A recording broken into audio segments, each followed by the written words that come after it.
Let me know if you can click that link right there, and if it goes to it. All right. We are live. We are live. I'm trying to share it with everybody. The baby, get me on the pot. Yo, hey, if you want to pull up and cam up, yo, cuz, pull up. Oh, you can't click the link. All right, hold on. All right, so how do I do it? Damn. All right. Hold on. I got you. I'm gonna put it in my bio. I'll put it in my bio. I got y'all. Hold up. Let me click the link. Add external link. Boom. The link is in the bio. Click the link in the bio. All right. It should be in the bio. Hold on. Yeah, it's definitely in the bio. All right. So click that link in my bio. And let me see if I can reorder this thing. I want to reorder it. Reorder links. Let me put this link at the top. All right, tap in. Come to my go to the link in the bio. It's right there. Make sure you tap in. Oh, you went to the link tree. All right. Well, I just put just this particular link. It should be right on the profile. You don't have to click the link tree. Just click that link. Damn. Yeah. Why wasn't I thinking? Should have been doing this whole time. I appreciate y'all telling me this.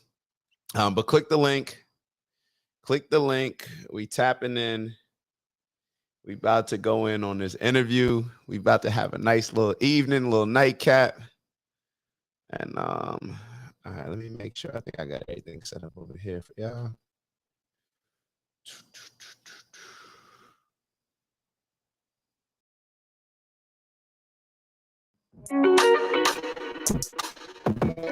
All right, so I guess y'all good. Click the link in my bio.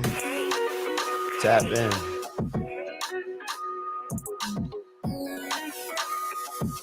And if you want to cam up, hit me up too. If you want to cam up, that's all good too. All right, so I'm moving over. Yeah, I'll leave this open for a while, I guess.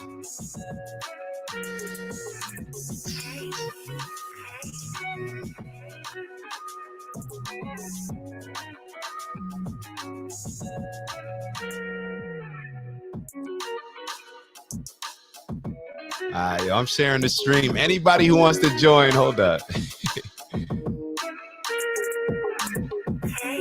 Copy stream link.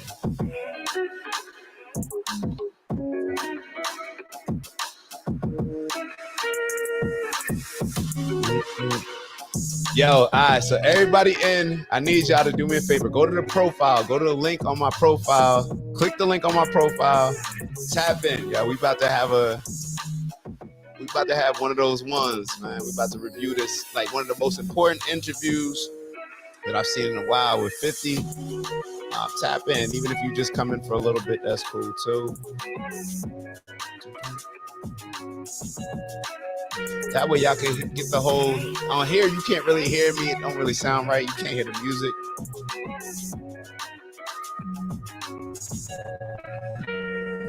My little...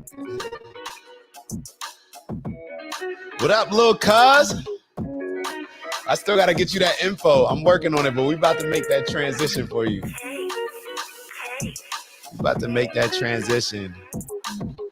Get you a nice little bread. Yo, so the job that I was telling you about, well, I'll tell you later. Yo, click the link in my bio.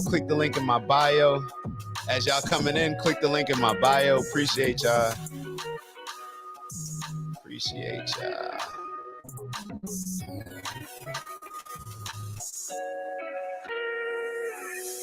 Yeah, I'm gonna let you know, because it's like 3 days or 4 days from home, and then just 1 day in the office. Yeah, and there's a bunch of stuff that we could link with. I'm just making sure that it's official.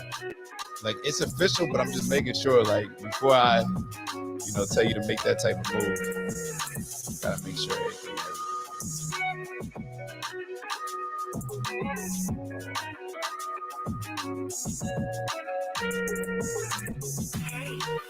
All my cousins in the building.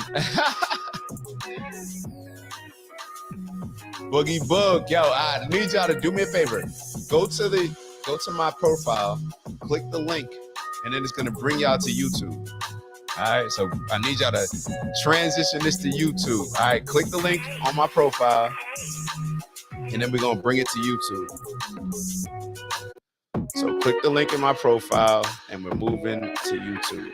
I just dropped the link on the YouTube. I just dropped the link on the profile for the YouTube. So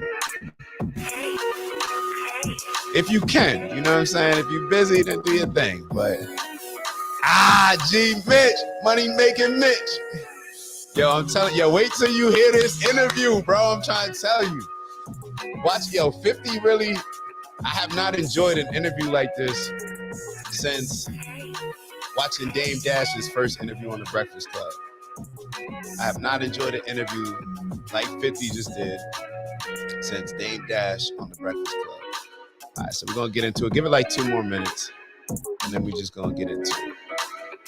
So for everybody on Instagram, click the link on the profile. I'm getting out of here. I'm going to put it on my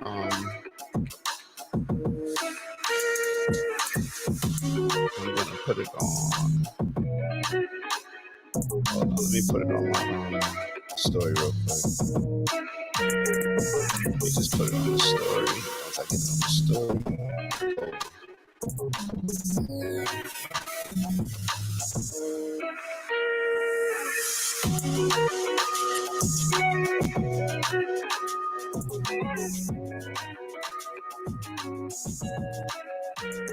Alright, hold on. Let me just get the link.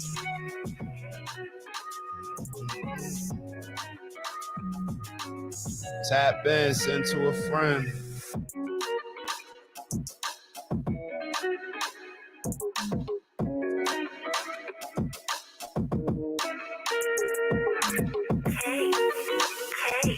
Yeah, I gotta start doing this more, this evening vibe. I like the evening vibe.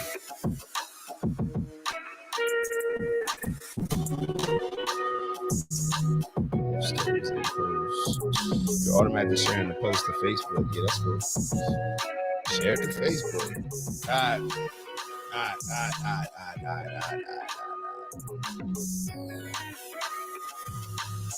All right. If you hear, you hear. If you're not, we're gonna get right into it.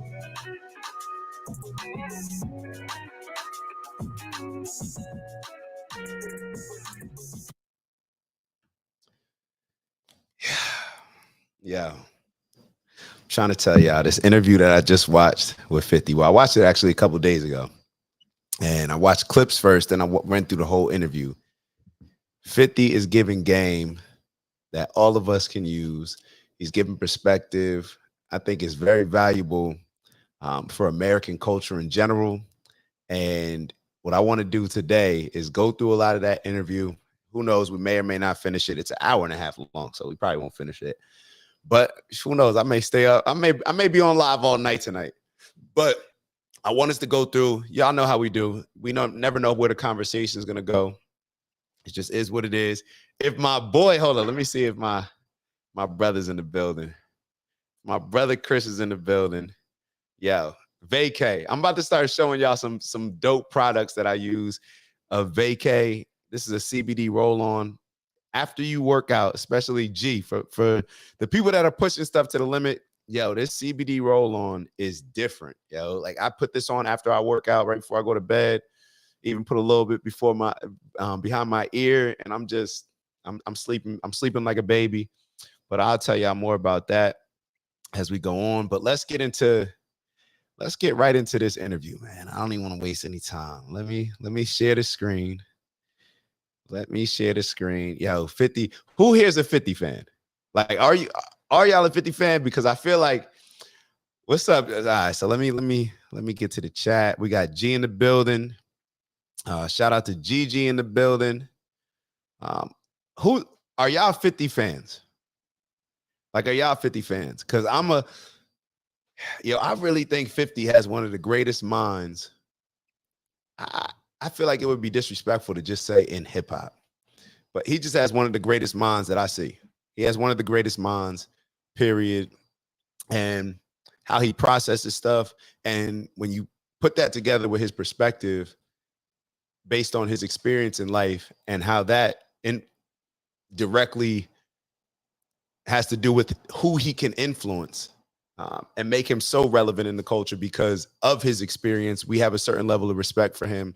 We see where he started, see where he is right now, how successful he is in so many different areas outside of just making music, whether it's vitamin water, dude was selling water, whether it's the power.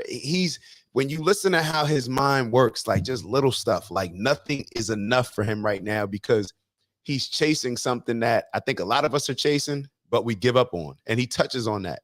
He's chasing like a freedom. He's chasing a certain level of freedom. And that's why he's just so encouraged to just keep pushing, keep pushing. His work ethic is unmatched. We go and in this interview, he even gets into, discussing some, I don't want to say politics, but just life issues. He makes it very clear that he's not trying to be a politician or anything like that, but those are the political voices that we need. And even if he's not going to be a politician, those are just the voices that we need. A lot of times we look at politics. Politics is just life, power, money, all that stuff. So it's just life. It's just life. I'm not going to waste any more time. Let me not waste any more time. All right. So if you've never heard me review before, then why is that? Why are you loading? I have to. All right. So if you've never heard me review a video before, I'm going to be stopping it, stopping, engaging with y'all, making sure that I'm always staying up on the chat, and the conversation can go a lot of different places, but every single conversation that we have is with the intent to elevate in a particular area, to learn, to grow, to hear different people's perspectives, learn about their experiences so we all can become more well-rounded, develop more tools and skills so we can attack the world and be successful. That's what we all looking for. So my Boogie Bug in the building. My brother Bug in the building. Yes, love Fifth. Gigi loves Fifth. Used to blog for him. And what? We need to talk about that. We need to talk about that. I had no idea that I feel like you did everything. Hold up. Luke about to join in. Hold on. Let me send him the link. Pull up. Yo, I gotta start. What am I thinking doing this AM show? Everybody getting ready for work, getting the kids together. We need to start doing a nightly live, or a night. I don't know about nightly, but a night live show. But let's get into it. Work on that part right there, right? Like when it's. I have to work on that part right there, right? Like when it slips out, like because that is the old 50 Cent. I am the new 50.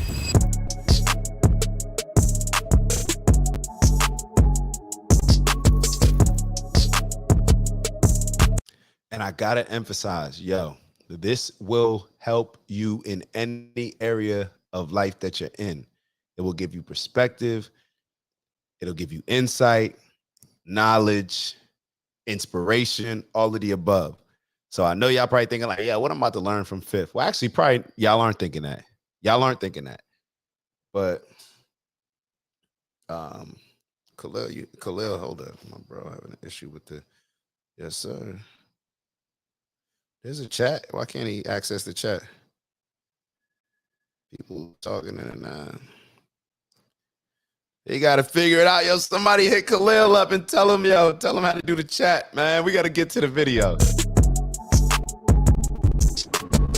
Like hip hop music, I believe, is connected to youth culture. And this is why so many out with the old and with the new. So many new people come and a whole new litter of people and stuff. Because I think your core audience is having adult experience for the first time. It's the college point, like where they're out and having part as much as possible. And the music that is prominent at that point is like the theme music to their life. You know what I mean? And it shifts into something else that comes later when the new litter of people are in that position. And then it's like when you can sustain your interests is because you've diversified, you've done different things, and you stayed in current. Like, like I was when I went towards television, I was thinking, like, where's my core audience? The original people that were enjoying themselves at that point. I'm sorry I got to stop y'all so early. But yo, one of the things that's drawn to me about 50 is his voice. You could tell he speaks the same way.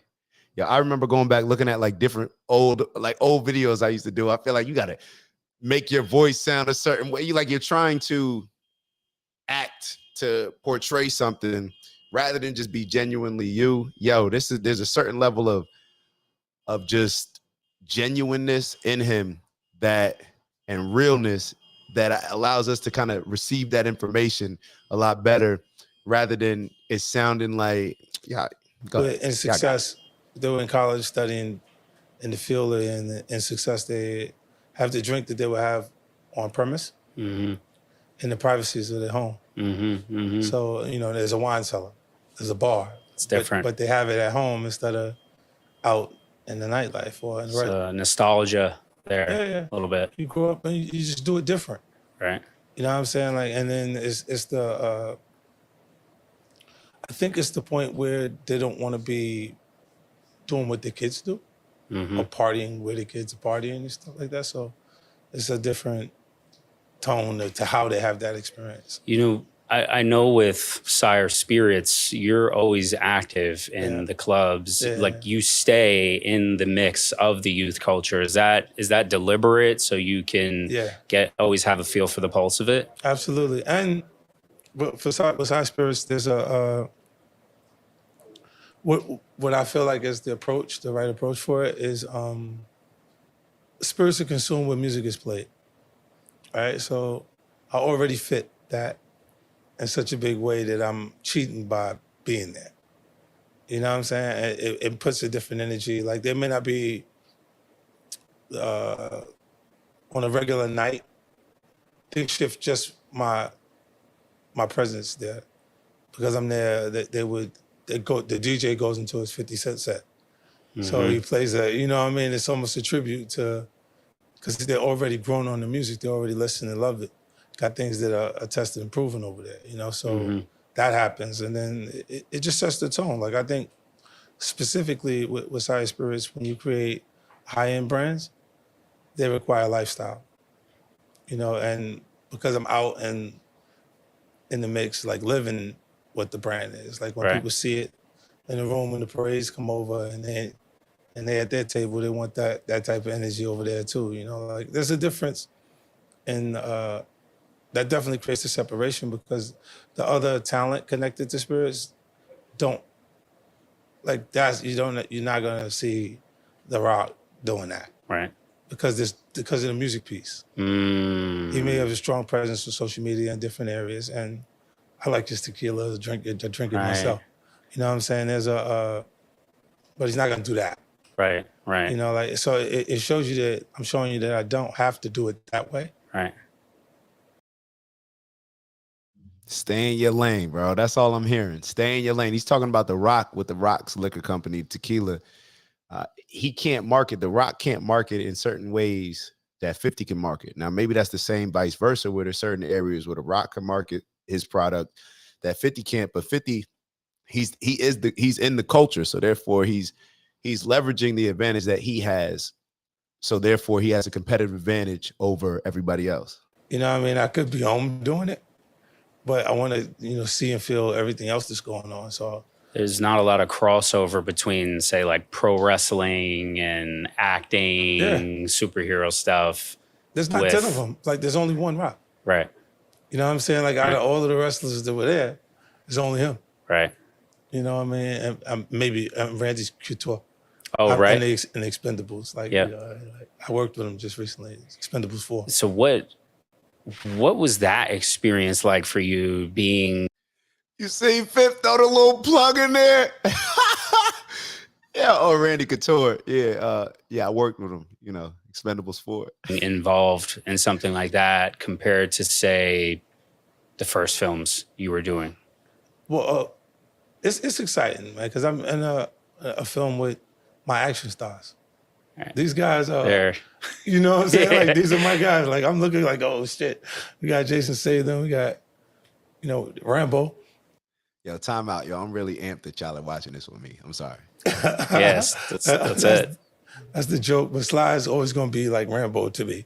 Like that, Rocky, all of that. Right. You know what I mean? So when I, there, and if he dies, he dies. Dolph London. Like, there's certain shit that is never going to leave my mind. Like, that's going to be, it stands out as a moment that, like, for a one-liner in a film, it's a serious one-liner. Like, you know, like, and there's like, even now, you know, those things become memes. And people use them at different points, you know what I mean? So there's a lot of memes of you floating around. You actually are behind some of them, I think. I don't know. There's always a strategy element with you, Fifth, you know? And I mean, it's kind of like the champagne bottle you have. The King piece, like when you think of champagne, I think of the celebration, I think of victory. You know what I mean? So it easily matches with, this is why I even committed to the partnerships and relationships with professional teams, because it just makes sense. It organically makes sense to me, you know? And then I watch major companies make mistakes. Like NBC makes the deal with the NBA and not Tillman himself. You see what I'm saying? And it changes it. Like, for fact, my deals are with the owners direct. I have relationships with them. You see what I'm saying? Theirs is just with the logo, the NBA. So the first time we spoke, you told me you always go straight to the source. That's right. And anything in between will probably weaken your position. You're gonna try and look, if I'm under you and the guy comes to me, I want to get it for as cheap as possible, make it for the best possible deal, and come to you to impress you with the deal that I made, right? Meanwhile, if I just came straight to you and discussed, you know, talk to you about what we could do, and you was like, let's do it, it beats what that part we would have went through. You know what I mean? Like, it's just, for me, if you can avoid the middleman or the guy under the guy, then the guy who signs the front of the check instead of the back. That's right. So you were saying before about being involved in the clubs, and I've seen you go to the actual liquor stores too for the appearances.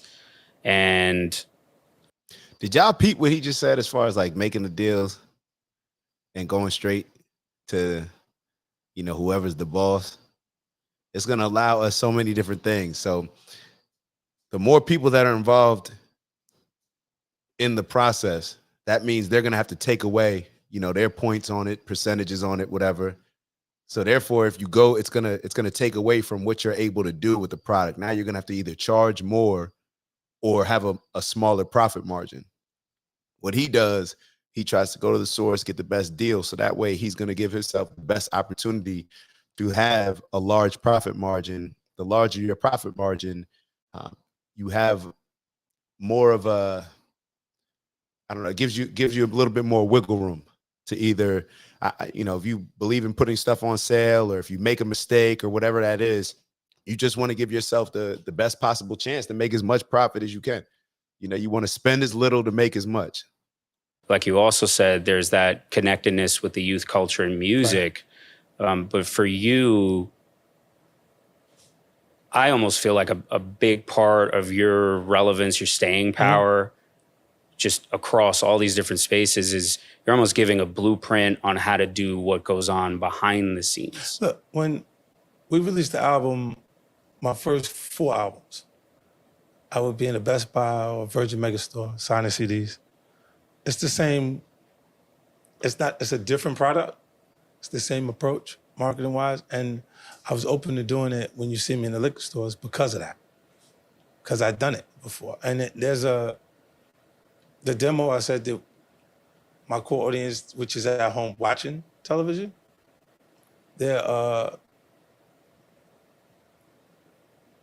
it's easier for them to come see me in the liquor store than to come see me in a nightclub. The kids are there at the nightclub. So they'd rather, when they come now, they'll go, yo, I'm gonna go Right. and see him there instead of going to see him where you guys are partying, and it's Right. uncomfortable for me because I'm So the- looking like am I stalking you to make sure you're doing the right thing, or am, am I here to see So the parents are seeing you at the store, or the kids are seeing you. in nightlife? Right.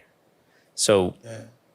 why do you think that what's the value for you for all these partnerships and you doing it independently? Because we've seen headlines all the time, Yeah. certain names, lawsuits with Yeah. the conglomerates that they're Yeah.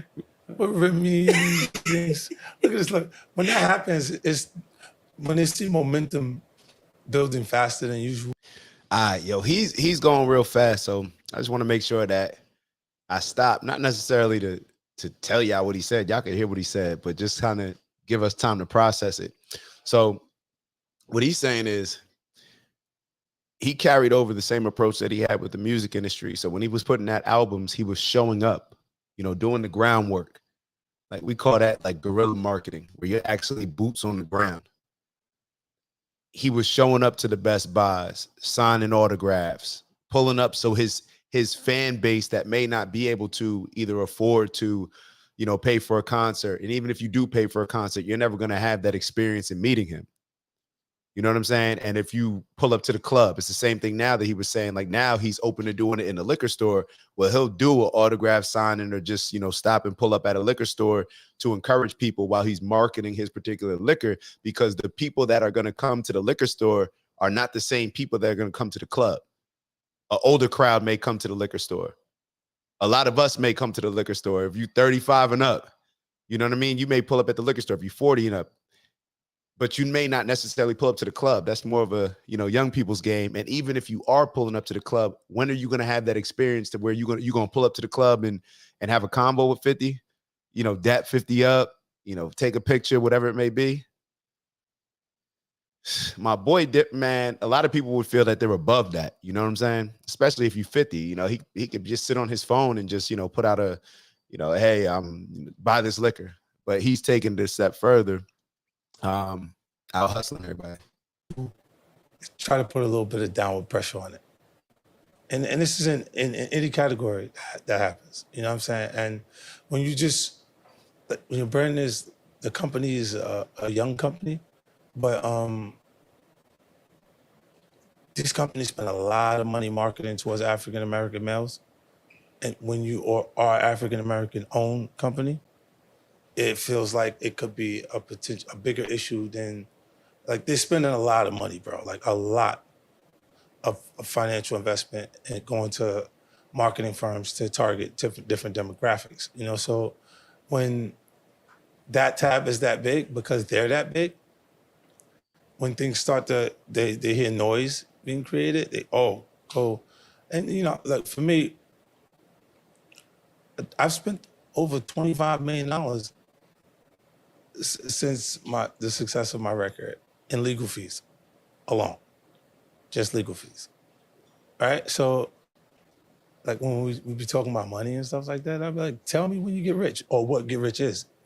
I've just spent $25 million on giving it to lawyers, law firms. So it's a different thing. I write that off as the price of business, and then when we get to the details of it, they come around because I have a way of posturing myself.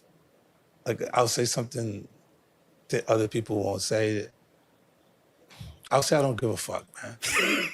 You understand? And they'll look and go, shit.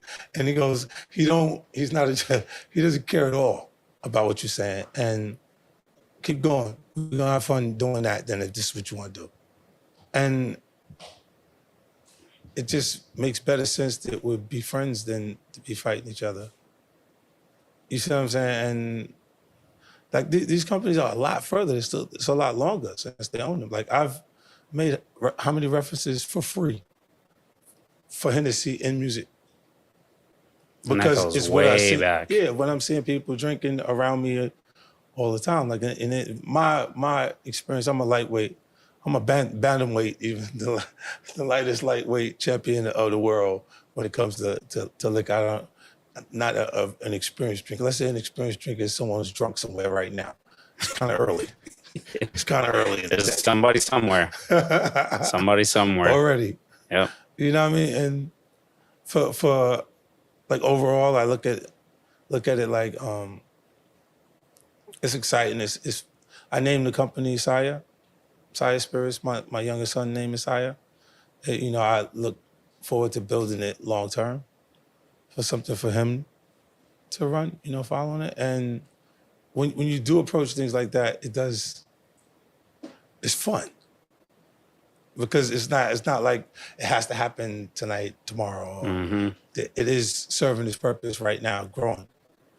You know, so the size of it, how big will it be when he's running by that time? Because that's the initial idea, you know. And if there's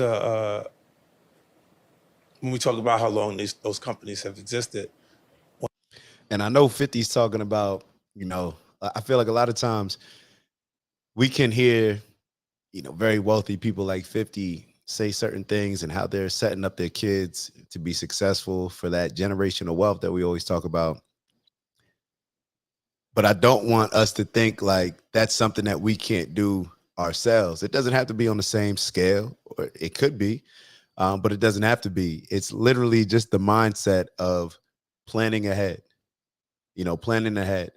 You know, you can open up a Robinhood, not a Robinhood, Acorns, to where you're just putting away $50, you know, maybe a month for your kids. And then maybe when you use your debit card or your credit card and it's over, you know, they put all the change, you know, in that account. And then you'll see it accumulate a lot of growth over time. So it's more about finding different ways to pay ourselves. You know what I'm saying? That's what an investment's supposed to be, finding a way to pay ourselves. So if we're doing it now for the long term, then it doesn't have to be rushed. The process doesn't have to be a frantic level of urgency to where it's like, this has to happen right now. Now, maybe certain things that he has going on right now in his life, he wants to happen right now. But, you know, we've always heard where you got to have like a portfolio, you got to have 5 different streams of income, more, whatever they may be. Also have it, let them hit at different times almost. You know, let them position them to hit at different times. You know, this is my long term. This is my midterm. This is my short term. This is my now. When they spend a lot of money targeting the demographic that it would be FUBU, where it's forced by us. In this case, like it being a Black-owned company, there's I think an advantage and a disadvantage when you harp on that. This is why you haven't heard me mention that the entire time. It's the first time I've said that. Mm-hmm. You know, and it's because when I do things, I don't do it for one group of people. I do it for the masses to enjoy themselves, man. Like, you know, we got people that can't disagree on. They disagree on everything. Like, they disagree on religion, right? They disagree in politics, whether they're Republicans or Democrats, different way. Everything they disagree, right? And Everything. When I get caught in the mix. I don't have political aspirations at all, bro. Like when I say something, it's my opinion. It's what I'm thinking when I see this. It's not for anyone to sway anyone's judgment or nothing. I'm just putting that there because it's what I think about it, right? And they'll want to contact me, following me, saying something on social media, and I don't accept it at that point because that's not what that's not my goal. That's not what I'm trying to do. You know what I mean? And they'll run with it. They'll put me on the cover of the newspaper or put me in the newspaper based on it. And I'm fine with that part. I'm just not going to pursue it when it happens. You know, like there's so much more like to do in entertainment. Like, look, when I'm creating a Power franchise, the diversity is important in it, but it's a story I wanted to tell, right? And when I say the idea was to use New York City as a backdrop thing, there's somebody who represents everybody in New York, right? So I said, oh, this is perfect. It wasn't a story written for the sake of diversity. It was a story that spoke to you that just so happened because it's New York City, Yeah. there's diversity. And I was knowing I could reach my core audience through the television. Right. So when he talks about the politics, not wanting to be political, but then when he talks about the music, yeah, I'm not even sure if I kind of was reading the comments, but music, think about it. Think about it. We could argue about politics. We could argue about religion. We could argue about this thing, that thing, sports, whatever else. When it comes to music, when you're in the club or you're at a cookout or a family gathering or just vibing by yourself, music brings people together. It's one of the most universally connective, I don't know, forms for all of us, the music. So he's tapping into something, but I'm glad that he's not one of these artists like how Drake moves, where you're not talking about anything relevant. You know what I mean? I'm just very, very appreciative that he gave this interview. You see what I'm saying? To kind of reactivate them or re-excite them with something that I'm creating that way. And then that's why it was important that I match the music in it. The theme song. It's very rare that no one's on tour performing the theme song to a television show. Right. You know what I'm saying? Like that I'm the only one out doing that right now. That's a good point. Yeah. And it's just because I've had time to find interest in different areas and explore different things. And then there's points that they won't accept it. Like early on, that your success in music is not going to provide an opportunity for you to just work in television. Like you have to work to receive that opportunity to be taken seriously in television. Like a lot of even the big actors, they'll get a production credit when they're acting in the show, but they're not where the hits at away from them performing. Right? They don't have the franchise that we can point out right now. There's no other one for us to look at. So that would be a clear accomplishment by being able to do that and not be in the shows. Let them just run without, because you don't see many other artists performing theme songs. Yeah, my boy. Everything he does is just so strategic. From him making the one theme song, and then remember when they changed it to Power, and he went right back to it because people were complaining. Like he just listens. Like he doesn't allow his ego or his vision to get in the way of doing what makes sense. And you could just see it come out. The idea is not to create vehicles for myself to perform in. It's to create vehicles that help change and shape culture. You know what I mean? Like I'll become the gateway. I'll become the person that artists from hip hop and youth culture come to make or to participate in working on those kind of projects. That's an interesting thing you say there, because I feel like you've always been either a direct or an indirect mentor to so many lot of artists. And it's only the guys that I really like them. DaBaby is an obvious one.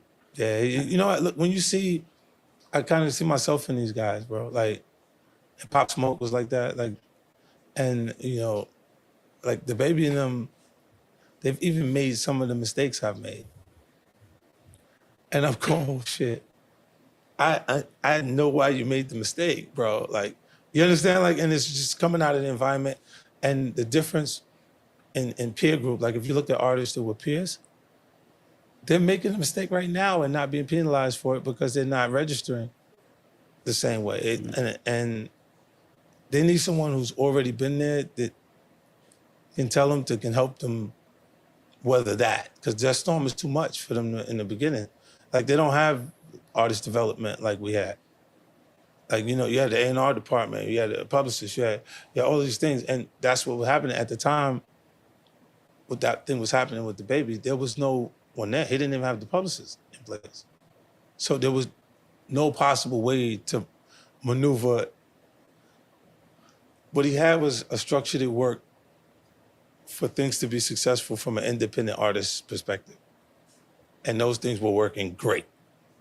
He didn't have everything else in place that a celebrity or someone that's in the business publicly would Mm-hmm. have around them. And that's why the response came off the wrong way. If your first apology would have came from the publicist, Mm-hmm. right? So it would have died down or would have quieted down a lot faster Right.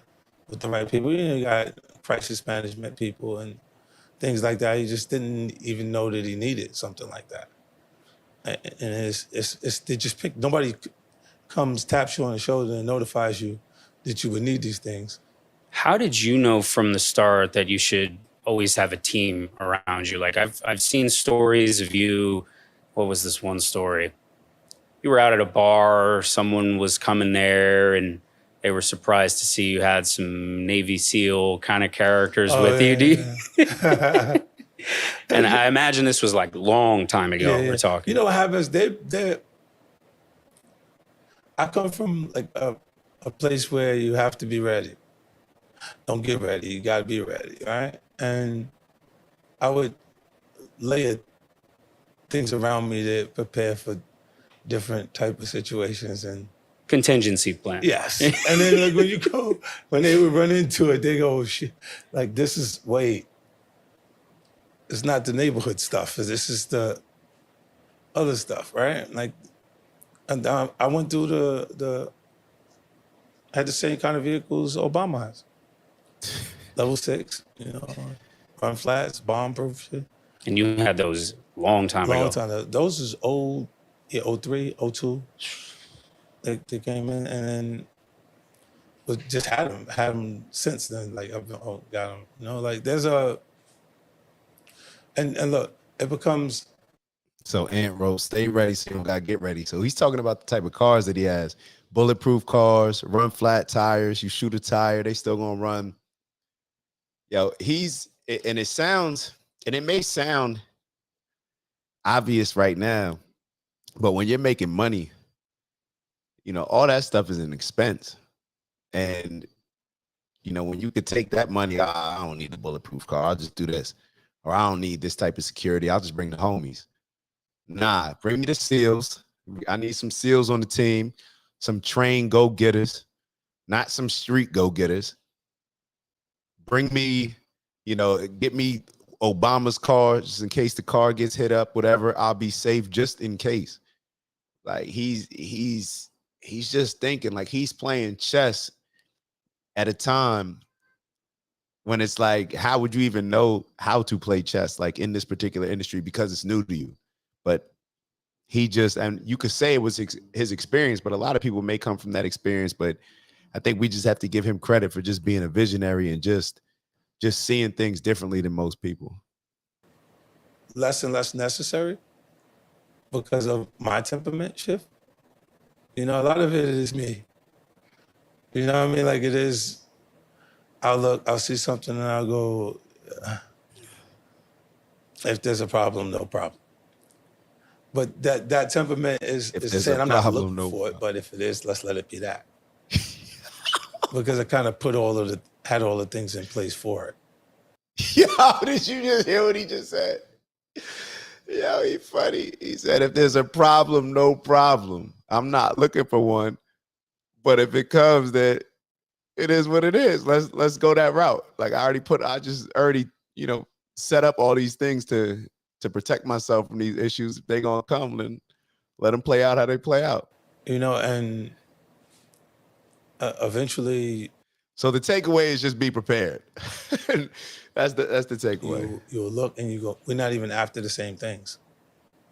Like we don't have the same goals. We're not, and the competitive side of hip hop, that when they're just trying to get in, like they'll look and say, I'll establish myself by saying this because this person is notable. You know how many times they mention me now, and I look at it and go, why did you mention me? Like in that interview, or like I can care less about what you're doing, and there's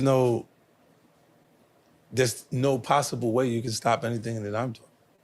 Why do you think that is? Like, how come there seems to be this, like you said, you'll just get mentioned in things or pulled into things, or your intentions will get spun around? Like, where do you think that comes from? They'll do a whole hour interview, right?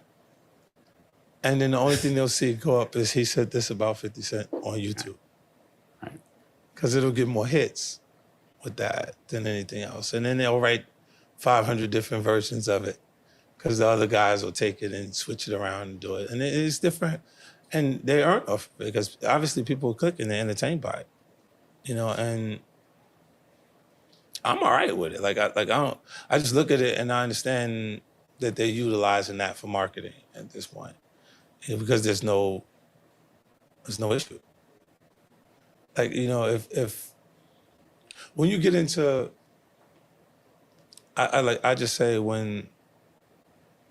if it's really not a problem for you to handle it, then why would you be entertaining it if there's nothing that, you know, like there's nothing for them to cover it. If it's like everything they. Like when I said if our coach is out with the old and with the new, those people are already going to pasture, bro. But what they say in the interview can still have some relevance if they're talking about someone who's current. And there's not much they can say about the new artist because they just don't know them. Mm-hmm. You know, so Laundry done. it stays. I guess it's a part of what anyone will go through if you're in it long enough. You know. So it seems like I'm trying to extrapolate these different, almost like a modernized 50th law I'm trying to gather here, right? So, you know, mentorship, a team around you, important. Yeah. Having a readiness for anything. Yeah. You can't forget where you come from. Because if you do, you leave yourself wide open, vulnerable to someone from where you come from. You see what I'm saying? And the other things that you point out, like when we do, like we was talking about the partnerships and stuff like that, there's they provide an ability for me to connect with what they've built. Like they have a different relationship with enough of the community to fill every seat here. And I can kind of step into those programs and be a part of the philanthropy and part of the things that are already tested and proven that are working. I just don't want to commit my time to something that is not working. Mm-hmm. You know what I mean? And once I bypass a lot of stuff that isn't by having these relationships at the same time. And in different territories now. So there's the Sacramento Kings, or in Houston, I have the whole Houston. I have the Astros. I got the Rockets and the Texans. You know? And then the hockey team. Yeah, well, hockey. Super Bowl, or not Super Bowl, I'm sorry. Yeah, the Stanley Cup. That was in Vegas. And look, they won the Stanley Cup. Stanley Cup. And then you got two teams, one matched exactly what Champaign is about. So it was such an organic fit for the Champaign to be there at that point that it was like a no-brainer that they look. My choices of who to be in association with as far as professional teams would work even if it was being utilized on FanDuel. If it was just a gambling type of situation, they would win just betting on who I was hanging out with. Right. Because I'm looking at who they actually are before we make the decision to commit to being a part of the project. And this is why you'll go to the owner versus. Pretty much, he said he only messing with winners, yo. He's only aligning himself with winners. He already looked into the person before he decides who he's going to partner with. That's the same thing as far as like who we allow in our space, given our energy, who's on our team. He's aligning himself with winners, because when he aligns himself with winners, then he's going to have a certain level of like exponential growth that now comes along with him being seen next to another winner. It's going to make him seem like even more of a winner. That's how you leverage each other's value, each other's brands. The brand, so you can get to know the person. And also where they're at in the rebuilding phase.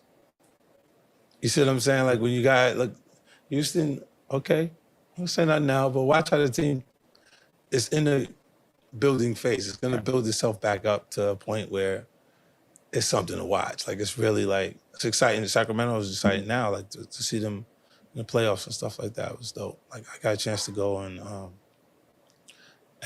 see them and Steph Curry at the same time.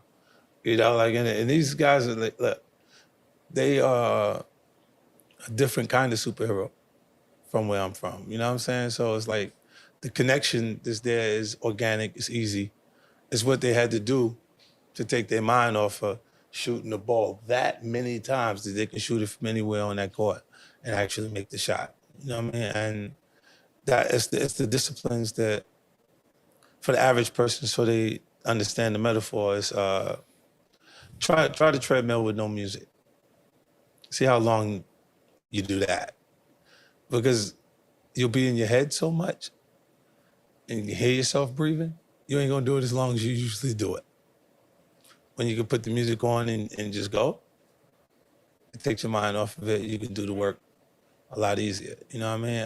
And that is a part of the connection. And then a lot of the talent that you see out there on the highest level come from circumstances that weren't such great circumstances in the beginning. So they identify with the things that are being said in the music and connect in that way, you know. But it makes it a lot easier to be around the professional teams and stuff like that because of it. There's that crossover. It just all seems organic. And Yeah, for yeah. all the partnerships you do or the brands that you do or with television, another really good example, you don't just stop at the surface level. Yeah. Like you'll grow up and then you'll also build those deep roots. Look, they'll, as far as the producers are concerned, television, they'll look and go, he likes to announce everything. Yes, because as soon as I have success added to my portfolio as a producer in television, I become the biggest television producer because I'm well known around the world. You couldn't pick these guys out in the lineup. So they can't sway the audience to watch what they're putting out next. Like they just got to use the traditional means and marketing of the networks to do it. They can't talk directly. I reach about 100 million people through my phone. I don't need Deadline or Hollywood Reporter or these publications to do anything but notify business insiders that they need to bring me the idea. So other production companies will have the idea and say, let's run this across 50 to see if he likes it because we think it might be something he's interested in. And it connects, and it's how I get to 30 television shows across 10 different networks in a faster time frame than they've seen anything else grow at that point. And then when I said I will become the gateway, and that the concept would be I would be able to place people from not that have huge audiences into areas that don't necessarily credit that audience. Like they can have a gazillion people follow them. They're hot as hell right now in music culture, and it won't mean that they're not even on a list of people that they should make an offer to. You see what I'm saying? And I know that person means more to the project at that particular point. So I actually get them and put them into something that may allow them to survive themselves later. Because even if they did everything every other artist we know done and burn out on that at some point, if they've worked in between time periodically on the film and television stuff, that there's a second career.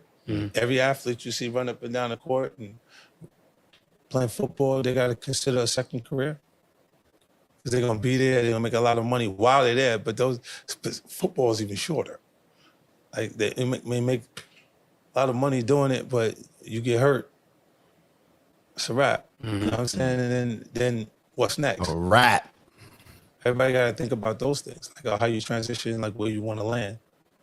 Is this why you've decided to be independent for most of the things that you do, so you have that stability there versus, I guess, just relying on somebody else, right? For resources or what have you. Better for you to just go out, gather those resources, build those relationships yourself. Look, I've had an opportunity to buy a lot of shit that didn't matter. It doesn't matter, right? Like you, at points, like that house that you have in your head, that really nice house, you need to buy it. And then when you get over it, you need to move to something else that's different that you can be comfortable in at the same time. Yeah, But yeah, you do need to have the experience. You see what I'm saying? Like it's still, it's living. Bro, when we look good, we feel good. Look at the time. That house that you have in your head, perhaps that car that you have in your head. He's saying you need to buy it. You need to work smart enough, hard enough, whatever it may be, to purchase that. And then when you get over it, you need to move on from it. So many times we put in our head, oh man, I love that. Like, you know, I want a house like that or whatever else it may be, something luxurious. Then you get it. And you're like, yeah, this wasn't even worth it. Like, I don't even like this. You know, I'd prefer something, you know, for a lot less or a lot different that just makes more sense for my life right now. But he's still saying that, like, you almost have to feed that hunger, that urge, you know, to kind of just check it off your list to experience it. Because if you don't experience it, you're always going to be kind of having that what if, that FOMO. So it's just a very real perspective that you don't hear too much. You know, a lot of people say, don't buy that house. Nah, go ahead and get it and then get rid of it as soon as you're over it. You took to put on to pick what you picked to wear, right? So, yeah, you should do it, like, and get it and feel good that day because you know you look good. Because the time is the most expensive thing we spend, bro, and we can't get it back. We're getting older. Life is shorter than usual. You see shit happening. People are. It's like we're on 10 out here. Like it's going up to a new level, and the things of value that were taught even on the ground level, like the hardest people in the roughest areas had a aspiration built into them. So it was about, they were that hard because they wanted to make it. Right. Now I see it's happening at a younger stage, so that there's no aspiration to make it. There's more, they want to mean something, and what will make them mean something in the environment is if they can connect to the violence Right. that's there. Because that will immediately affect you. Like you see the young boys say, you ain't got no bodies. Yeah. Pay So attention. now if he's around and he does have bodies, what does that do to his aura? It makes him someone of power when he comes around because he might be catching another one now. You know what I'm saying? So you got to pay attention to him. You got to at least have to respect what he's already done. You know, and this is why they go in that direction of doing that, because I'm sitting myself, I go, what are you doing? Yeah. Like, what is, like I'll go, nah, we don't rock with them. Why? They're my ops. And I'm like, why? What happened? Nah. Right. They think I'm trying to ask. I'm not trying to resolve it. I don't care. You got an issue, but what is the issue? Right. You see what I'm saying? And I'm going, when they can't tell me what the issue is, it's because that was filtered. They were told this is our op from someone else that they told them. I said, they don't know. Yeah, what does that sound like? What does that sound like? You know, he's talking about, he may or may not be talking about just, you know, some street stuff. But that's a real thing where he's telling a story. You know, he talks to these young rappers, whoever, people, you know, maybe living that type of lifestyle. Nah, we don't mess with them. Those the ops. Oh, word? Why? He's saying, like, I ain't asking to make peace. I'm just asking you why. Like, I want you to tell me why. I want you to think about it. And they can't even answer it. And when he says because it's filtered, he's saying it because they're indoctrinated for those to be the ops.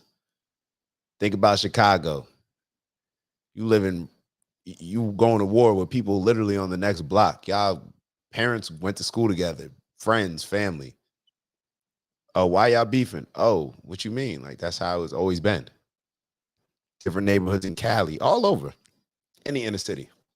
But then how does that relate to a lot of us in politics? A lot of us with the religion that we decide to go forward with. All these different areas. And I don't want to get into the religion, but especially for the politics, that's the first thing that came to mind, where it's like, oh, you black? Oh, you don't like Republicans? We like Democrats. You learn that at such a young age. I can remember being super young, and whenever the elections were, I'm in elementary school, and you just running around basically just rocking with whoever your parents said they voting for. You don't know anything about the candidates, nothing. You don't know anything about the parties. But, you know, that's what my parents do. Why'd your parents do it? Oh, well, that's what their people did at the time. We gotta figure it out, because we'll criticize the young kids in the street for having quote unquote ops for reasons that we just can't understand. But let's think about it on our level. We do the exact same thing, and we're supposed to be grown, adult, mature, you know, being able to think logically and process things.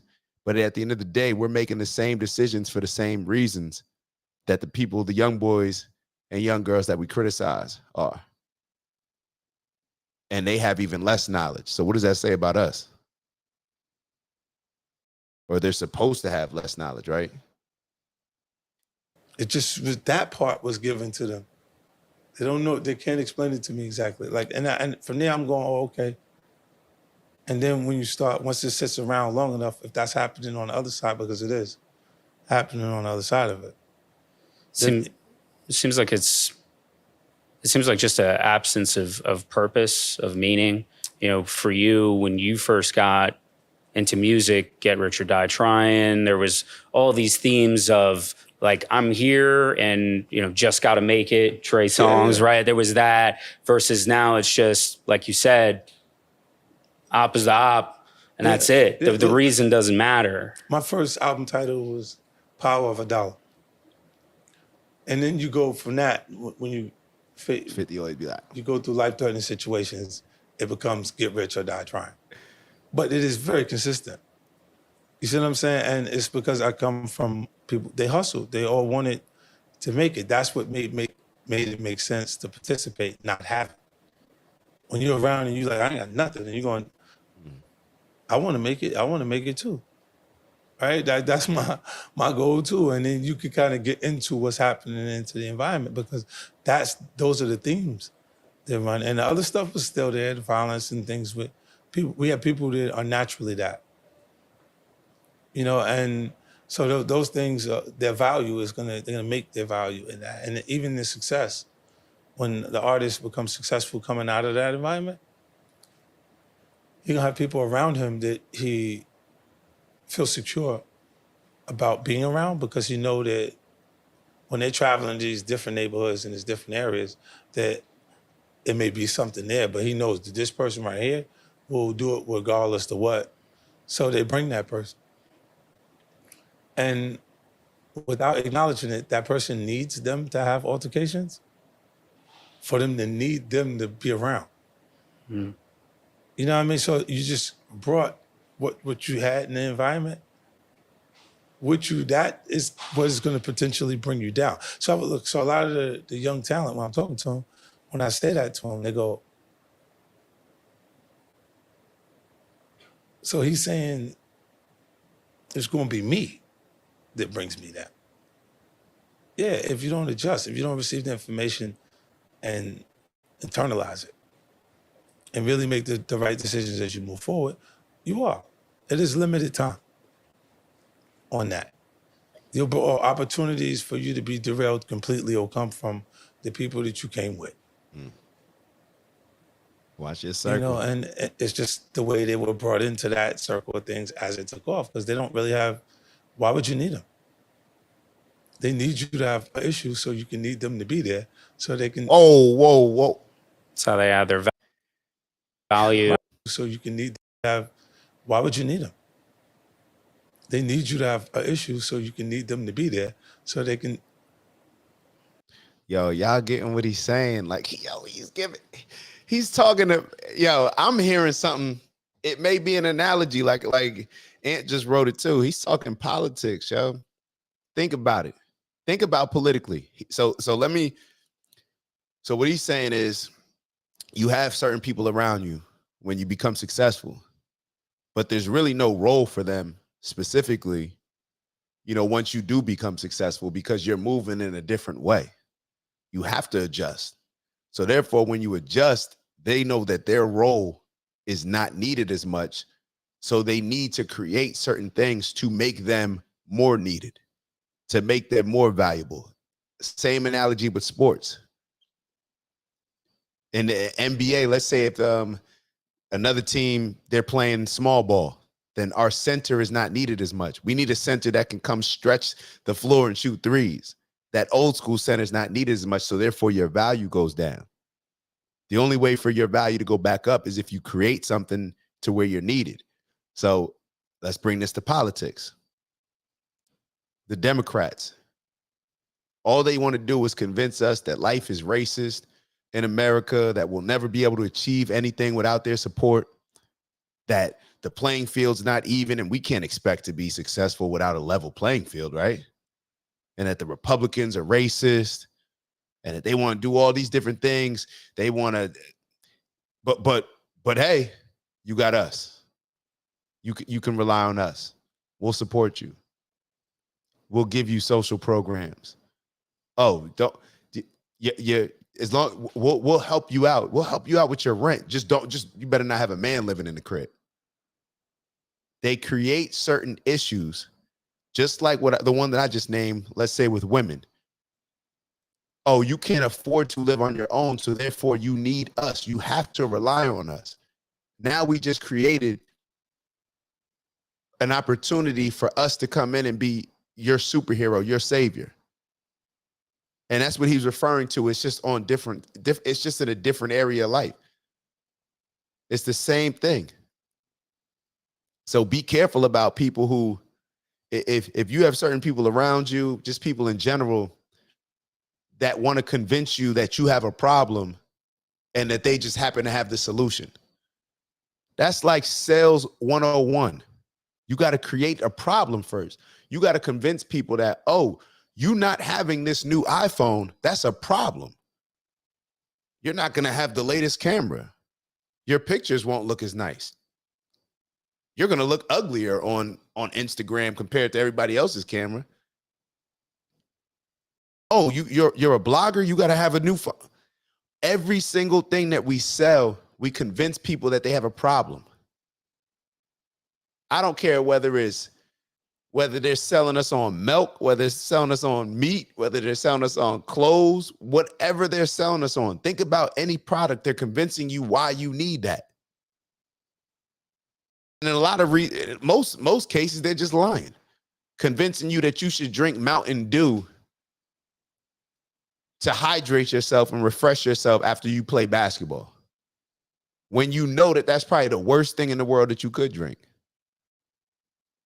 But it doesn't matter because they're just doing a good job marketing it, which is the same thing that when you look at the political landscape, the Democrats just do a good job marketing it, which is why I knew what they were going to do with a situation like the Montgomery thing, where everybody's now all riled up. Everybody's, oh yeah, the ancestors are happy. The Democrats are sitting back loving that Negro SHIT, that Negro stuff. You feel me?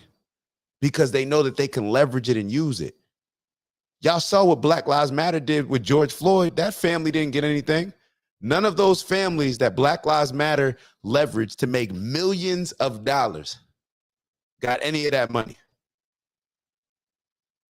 The Democrats, how did they use it? Talking all that defund the police BS.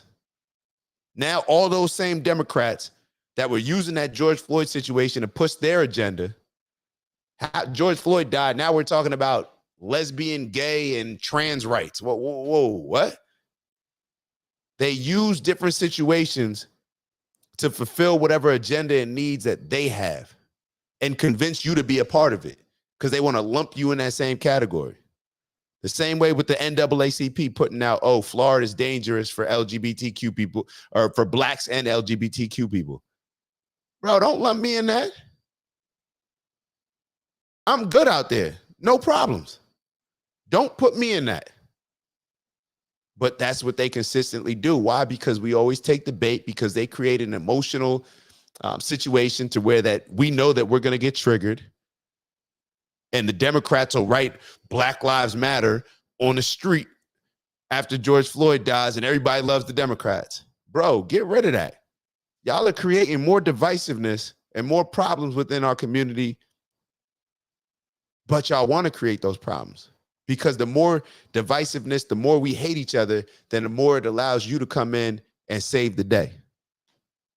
That's how they add their value. Right. That's how they stay on the payroll. It's, you know, and that goes on. It's just, and these are things that no one's exempt to. Like I don't care who it is. When they Stay on your payroll. Anybody who's on payroll, for a lot of us that have 9 to 5s, it may not affect y'all as much.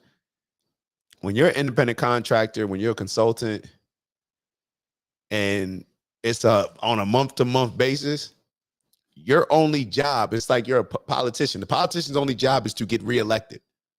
They will say anything, do anything, convince you of anything, because their job is to just get reelected. As a consultant, my job is to just, I got to make sure I'm doing enough, showing them enough value for their business, making them feel good enough about me so where they will continue to cut a check for me. It's the same thing with any other group. He's talking about homies. My job is to make sure that I'm as valuable as possible. Football, sports, like it's the same thing. picking someone who they trust at some point. Like they may not even have management, nothing. Like they just took this kid's beat from YouTube, paid him, did their thing and put it on iTunes and this and it's working. Mm-hmm. The song's working and they called me, they want me to perform at this nightclub over here. So my auntie's gonna get the first half. And she gonna get the second half before I go on. Cause she not gonna take the money from. And that might work until it's a lot of those shows because auntie, you know how it is doing business with your family. You might not want to do that. Right. Right. But Mm-hmm. they'll pick anybody around them they trust at that point because they don't have there's no structure. If you look around, there's no groups. Right. In hip hop, the only thing, Migos, that's it? Yeah, it's because there's no, if it's artist development, some of these guys would sound better as a team. Right. The contrast of the two of them next to each other, it'll be your Mobb Deep or your MOP, that version of music, repeating itself. But there's, when I miss a lot of stuff that's going on in hip hop, I don't, the small parts, the things that are happening when they're growing and coming into being the new guy. Cause like the buzz, I'm not following each kid in the very beginning. But I do miss more like the R&B music. Right. Where's that at? Like I don't see that at all. It's all taken.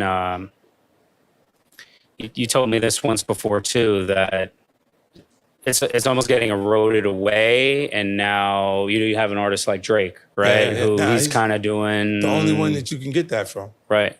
Like on the highest level. That's what it would make Drake more important in this period. Versus, you contrast that with the music from the 70s. The groups were so prominent. The soul, and even before that, Temptations and all sorts of these groups. Because there's no one putting them together and making them be a group. Those guys are all solo artists. They're all separately making an effort to do something instead of being flown in to put him with him and to build this group that's going to really mean something. Do you think like the Justin Timberlakes or the Beyoncés whose origins were in groups but then They sprouted, yeah. right. Do you think that's influenced the erosion of the groups at all too, or Well, it's I think that was natural. I think always there's someone there's there that could creatively look. Both of them were the heads of those groups. You see what I'm saying? So it was just a creative adjustment, and the support that she would receive or he would receive would still be there. Because if they decide to make that, like when you see the new tour, how much production 700. value is on Beyonce's tour? oh, I didn't see that, Yeah, but nah. I'm sure it's It's serious. It's really good. Like there's a different. You don't miss the two other females being there with the record. Like it feels like it's just hit music. Like because whenever they start one way. Like I was on Columbia Records, so like I was watching Beyonce's early career. Not by choice. It was just in your face. Like it was in the building. Like so it was right there. And then with Destiny's Child in the early stages, you see, yeah, it's a group, it's a thing. And then when she blossoms out of it, it turns into something that's even crazier. Like you can't really contest it. It is what it is, you know. Like and then Justin is, well, a male version of that, you know. Because look, you got other guys in the group, even if they weren't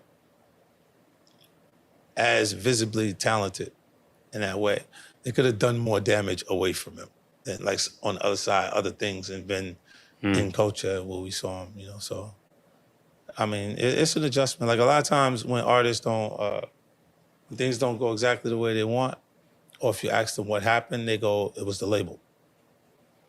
You know, like that is the answer. So for me, what I get a lot of times is, because I'm an individual that they can look at as the label, it was 50 instead of the label. Like, you know what I'm saying? But that's the same thing. It's really when the creative person is not doing what they need to sustain themselves within culture and being active in different ways. And then when their brand dwindles away or dies down based on that, they blame who they can. Oh, it was the label, but I'm the label by myself, so it becomes 50. I can't think of any example with you where it's almost like being a victim is trendy now versus with you. It appears from the outside looking in like your default mode has been ownership. No matter what's happened to you, it seems you're just like, okay, this is on me. Like, and look, my interest in money is being able to do what I want to do creatively. So, look, there's no African American in anywhere in film and television that has green light ability. Clear green light ability. You could just say, here, for that to go. So when you look at producing a hit is not enough. It's not enough for me. When I got one, I'm cringing to get the next one. Like I'm even, look, while Power's working by itself, I go do The Oath on Sony Crackle, right? Just to have something else. And this one was, you can see it online, like, but I'm like, no, I gotta get something else going. And when I do that, I produced The Oath at like a Tyler Please pay attention to this. Please pay attention. Perry price point. It wasn't like a premium $1 million episode type of thing, right? And it's just because I needed something else there. So if not, you a one-hit wonder. You know how many one-hit wonders we got in music culture? That I'm scared of that shit. You got one hit, I'm like, oh no, I need something else, bro. or I got one and that's it. Yep. You know what I mean? And I went through that process and I put that one up and it was the highest rated thing on Sony at the time. So you go, Power is happening here, highest rated show on Sony. They go, okay, nah, this is real. It's gonna be a lot more from him, not just that one effort. You know what I'm saying? And it's because, look, the only reason why a pimp want more than one hoe is because one hoe is so close to no hoes. Even in that world, bro, like he wants more around because it will be, you're left with nothing. Because the police picked up your one prostitute. Now you're out of business. Now you're stuck. You're out of business till you can get out of jail. It seems like there's just this ongoing process. Hey, yo, he said the only reason why a pimp want more hoes than what is because one hose is so close to no. Yo, you gotta hope people don't get turned off by that, but you gotta. It's such. It puts it in such great perspective. You know, a lot of us get comfortable with just having one, and think about it like this. Think about it like this. A lot of us may not want to hear this, but if you have one job, like a 9-to-5 job, you're very close to having nothing. It's different than, and you may not feel it in your particular space, but you got to look at it like what he was talking about from an athlete perspective. You're on one team, you know what I mean? You can't be on another team. Now you can have other streams of revenue, which is what he was talking about. You can have other streams because if you don't, then you're always going to be relying on that one particular thing. You become a slave to it in a lot of ways. So, and you feel it a lot more maybe in a consulting space, you know, where you only have one client, you know, you're getting paid, but that client at any point, I worry, this is something that's on my mind every day. Every time I cash it, or not cash it, deposit a check, it's just there where it's like, yo, what would I do? Like I kind of just ask just thinking about it, like, what would I do if this was the last check that I get from this particular client? What would I do? So there has to be more. There's a different type of hunger that comes along with it when you see life that way. You can't just have one. One's not enough. Then you get two and it's like, two's not enough. I got to double up, maybe get 4. Like you're always on the hunt, on the prowl, looking to build something. And then you can do it like 50 where you can compartmentalize it to where you have your now, your short term, your midterm, and your long term projects. Because we have to, I guess you have to just prove something to yourself in a way, right? It's always, well, for me, you could look at it like I'm proving it to myself, but I know I can do it. I'm kind of crazy like that. Like I could convince myself what I'm doing next, and I'm doing it. Right. Like, and once it's in my head like that way, I can really embrace how really is what are my obstacles? What are going to be in front of me? What's going to be difficult for me to get around? And what do I do about that when I get there? So I can start assessing that because once I say I'm doing it, I'm doing it. And then like when you said the things that symbolize success to me in the very beginning, I've had all of them. You see what I'm saying? So it's like every car, every item that I could pick, house, or you want a beach house? You want a house that's just by a lake? Maybe, like, you know what I mean? Like different things, like I did all that. So when you have these things and you go, okay, man, you can have 55,000 square foot, 37 bathrooms, 6 kitchens, right? And you're gonna still sleep on one bed. You know, does the entertainment places. So if you're not in that mode where you wanna bring that many people around for you to entertain them, then you're not good. Look, when I look at real estate, I look at the more you spend on the property, what you get is your entrance. It's supposed to be so amazing that it's breathtaking, right? But the rooms, if the rooms in the house are too big, you're not gonna like the house. You're gonna get the same room in those spaces when you get to the rooms. So when you look down the hallway in your house and you don't want to go down there, because it's like down the block from where you would be in your regular life, like before any of this stuff took off, you look and you go, and you're on the intercom, you're calling people on the intercom instead of going over there. Like these are the real things, the adjustments that shit is happening, and I'm looking, I'm like, yo, why did I buy this shit? Like, it sounds like an actual experience you had. This is real life, bro. Like I'm looking, going, what the fuck made me to buy this shit?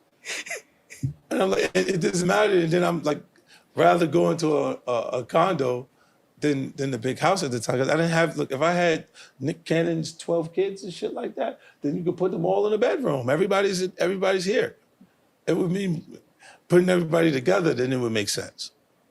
But I'm not going to have kids like that. I don't want the responsibility of that many women that you got to deal with emotionally, especially after they don't feel like your friend anymore. Mm. You know what I mean? Like it's too much to kind of, I don't know what the fuck is wrong with Nick Cannon. You know what I mean? Like this shit is just different, right? See, look, I have to work on that part right there, right? Like when it slips out, like, because that is the old 50 Cent. I am new, the new 50. Yeah, you know, I owed him that because he said something about me. He said I was, what he said? He said on one of his little shows and shit, he said some shit. Yeah. On one of his little shows. Or What else? What are some other examples like the house that you Petty, found bro. that you realized as the success came, like, why did I want this, or why am I here? Yeah, like a yacht, right? Yacht, to me, when I look at the yacht, it's beautiful. In the water on a day when you can go out and go get on it. But look, the final lap tour, I had 93 dates, right? I'm gonna be off moving around so much that the yacht turns into a hole. It turns into a hole in the water that you just could keep throwing money in because you don't even have time to get on it. And it's just sitting there, and it's probably gonna look like it's damaged or weathered after it's been in the water and then taken out of the water. So I gotta do maintenance to clean shit off of it that was floating around it. And it's just gonna create an expense that if you didn't have the expenses within lifestyle, that wouldn't make sense. Like with all of that touring and stuff like that, if I decide I'm not gonna be on a bus, I'm gonna fly private everywhere I go. If it makes less wear and tear on me because I'm going to 93 different territories, yeah, I don't care about the expense. When you look at the bill, your income, and then you look at what you spent, and IRS is there. Because boy, oh boy, I'd like to be him just for a little while. Uncle Sam, let me be him for a couple days. Because you know how I'll be saying I want my money by Monday? Yep. He want his at 12 o'clock sharp. Like the big dogs are waiting. He's looking for the big ones like, yeah, you can, at 12 o'clock sharp, they want that money. So, you know, and they got that team of people that live in the gray area, you know, they got their own, Yo, I guarantee most people that's going over a lot of our heads. Like when you have like with taxes and stuff, how it works for a lot of us, you know, if you have a 9 to 5, and not to critique people with 9 to 5s, but they may not understand how a lot of this works. But people that don't have 9 to 5s, you pay taxes. Like when you have a 9 to 5, your company's paying it, it's coming out of your check. When you don't, you have to pay it. However, you can write off expenses. So what he's talking about flying private, you know, with the boat, that may not be an expense. That's just something that he's just throwing money at. It may not be an expense that gives him a certain level of value back in return. Flying private, it does bring him a certain level of value back in return. Whether it's convenience, comfort, state of mind, safety, traveling with my team, whatever it may be. Now he's able to expense that. So if he makes $1 million, and then obviously he's making a lot more than $1 million, but let's just say somebody makes $1 million and their expenses, and they have no expenses, which is unlikely, they're going to get taxed, let's say 60%, 50% on that $1 million. So that means they owe Uncle Sam $500,000. Now, if they make certain purchases that are expenses where it's like, oh, I needed this car, it's a work car, this is a work apartment, these flights that I'm taking a private plane, so it's going to cost a little more. Now, let's say you have $500,000 of money that you're putting towards expenses that are going to make you be able to, you know, either make more money and you put it into something else. Hopefully that'll be another expense as well. Then you're only getting taxed on the 500, whatever you made minus the expenses. Yeah. That's what he's talking about, just to give some context. IRS has lawyers that work for them. So they're there to argue with you until you decide to just give them the money. So when I said the gray area is because right and wrong doesn't matter, is what can you prove? And how can you word it the right way within the system? Because you can get a judge to look and have their own personal judgment. You can't block yourself from being who you are. We got a system, it's not a bad system, it's just, it works as good as the people that we have involved with it. You know, so when we don't have good people involved, Hold up. it doesn't work well. For law enforcement, for the district attorney's office that we have involved with it, it works as good as we got a system, it's not a bad system, it's just. A lot of people can't say what he just said.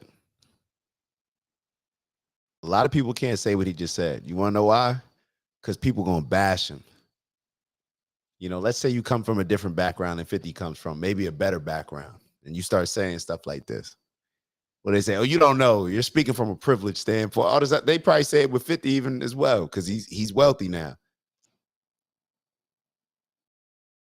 If you say that there's nothing, it's not a bad system, it's, oh no, the system is racist, the system is now he's also acknowledging the fact that it's only can be as good as the people that are running it. But damn, it works as good as the people that we have involved with it. You know, so when we don't have good people involved, it doesn't work well. For law enforcement, for the district attorney's office, no matter which layer of it we talking about, this is America, baby. They follow, look, I travel everywhere in the world because I have success in America, in music. When you win here, you win the world. They follow. Oh, please pay attention. Follow us. Dubai is Las Vegas. They made that. What we look at, when you see that, that's there because of Las Vegas. Now, the RICO and conspiracy charges that these boys are catching, they're catching those because of the people that decided to go to Las Vegas, the mafia. But to think, when you would travel, one of the most prestigious places to travel right now, Dubai would be on the list of it, and that concept is following Nevada, it's following Vegas. You know. You think there's problems with the institutions here in America? Maybe that's why things seem to be a little shaky, the foundation. Yes. But there's, again, blame it on individuals. Right. Blame it on, you know, their personal agendas and how they feel personally about things. But, you know, I just don't think it works without good people. You know, so you can do the right thing and catch a bad break. You can, you know, like it could just be, the only thing anyone could do in America is sue someone. And the lawyers will be outside waiting when they know that you tripped and you fell in front of some shit and you was like, he was right there. Listen, here's my card. Just call me.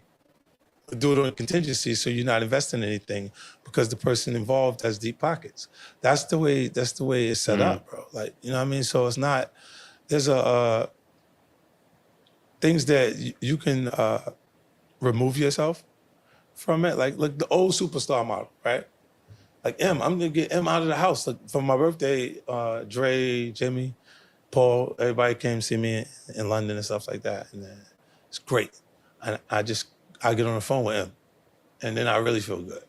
You know what I'm saying? Because he's the last piece to that puzzle. But we just gotta, like, while we're there, we having a conversation. Yo, we gotta get him out.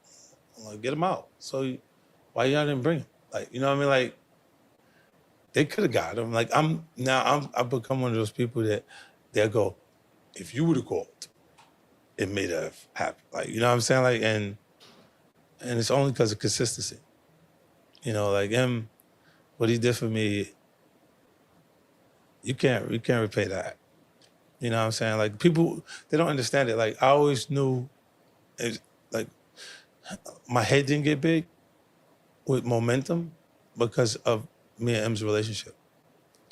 When I'm doing 13 million records, I'm the biggest thing in hip hop culture for any artist that you could directly compare to me. But he's doing 23 million records on the Marshall Mathers LP.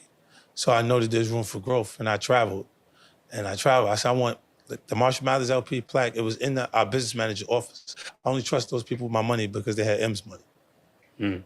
And we looked and had the Marshall Mathers plaque and had all of these flags. When I said, yo, I want that. And that's why I tore it. And then when you see me say final lap and it says 90 dates for the tour, it's because I've done the footwork because I wanted the flags that was on his plaque then. Mm. You see what I'm saying? Like, he didn't tour as much because he said he didn't want to go on tour and come back and Haley be grown. And it's real. Like, you can get into the regimen, you're doing it, and you look and you go, what? You didn't even know it's a start and stop type of thing, start and stop. Then you look and you turn around and your baby is grown, bro. Like what the fuck did I do? Like, you know, and you missed a lot of stuff, a lot of moments and things. And he was conscious of that. Like, he wanted to do that. And they got a lot of money. You know, M sold over 120 million records, bro. You don't do shit after you sell 120 million records. Take your ass somewhere and go sit down. If you say, look, go to the studio to create new material, critique things and say, I could have did this better, or I could make this and really work on your craft, that, you're gonna do that forever. Like that, because the comfort, I think when he did 8 Mile, they made him uncomfortable. It is, like if you're not prepared, like I'm over prepared. I don't want to be there and be uncomfortable because I don't have the information or that I don't know my lines. Like that, me and Robert De Niro, he called me, I had to go sit with him. I met him, he was staying in New York City, by Central Park. I went to go see him because he wanted to make sure that it was a movie project we were supposed looking to do together. And when they told him that I would do it, he was like, he wanted to meet with me to make sure that I actually was interested in the craft and the project. Because you didn't want to end up in one of these type of DMX situations where the motherfucker done locked himself in the trailer and it's got other stuff going on because you don't know the lines. You don't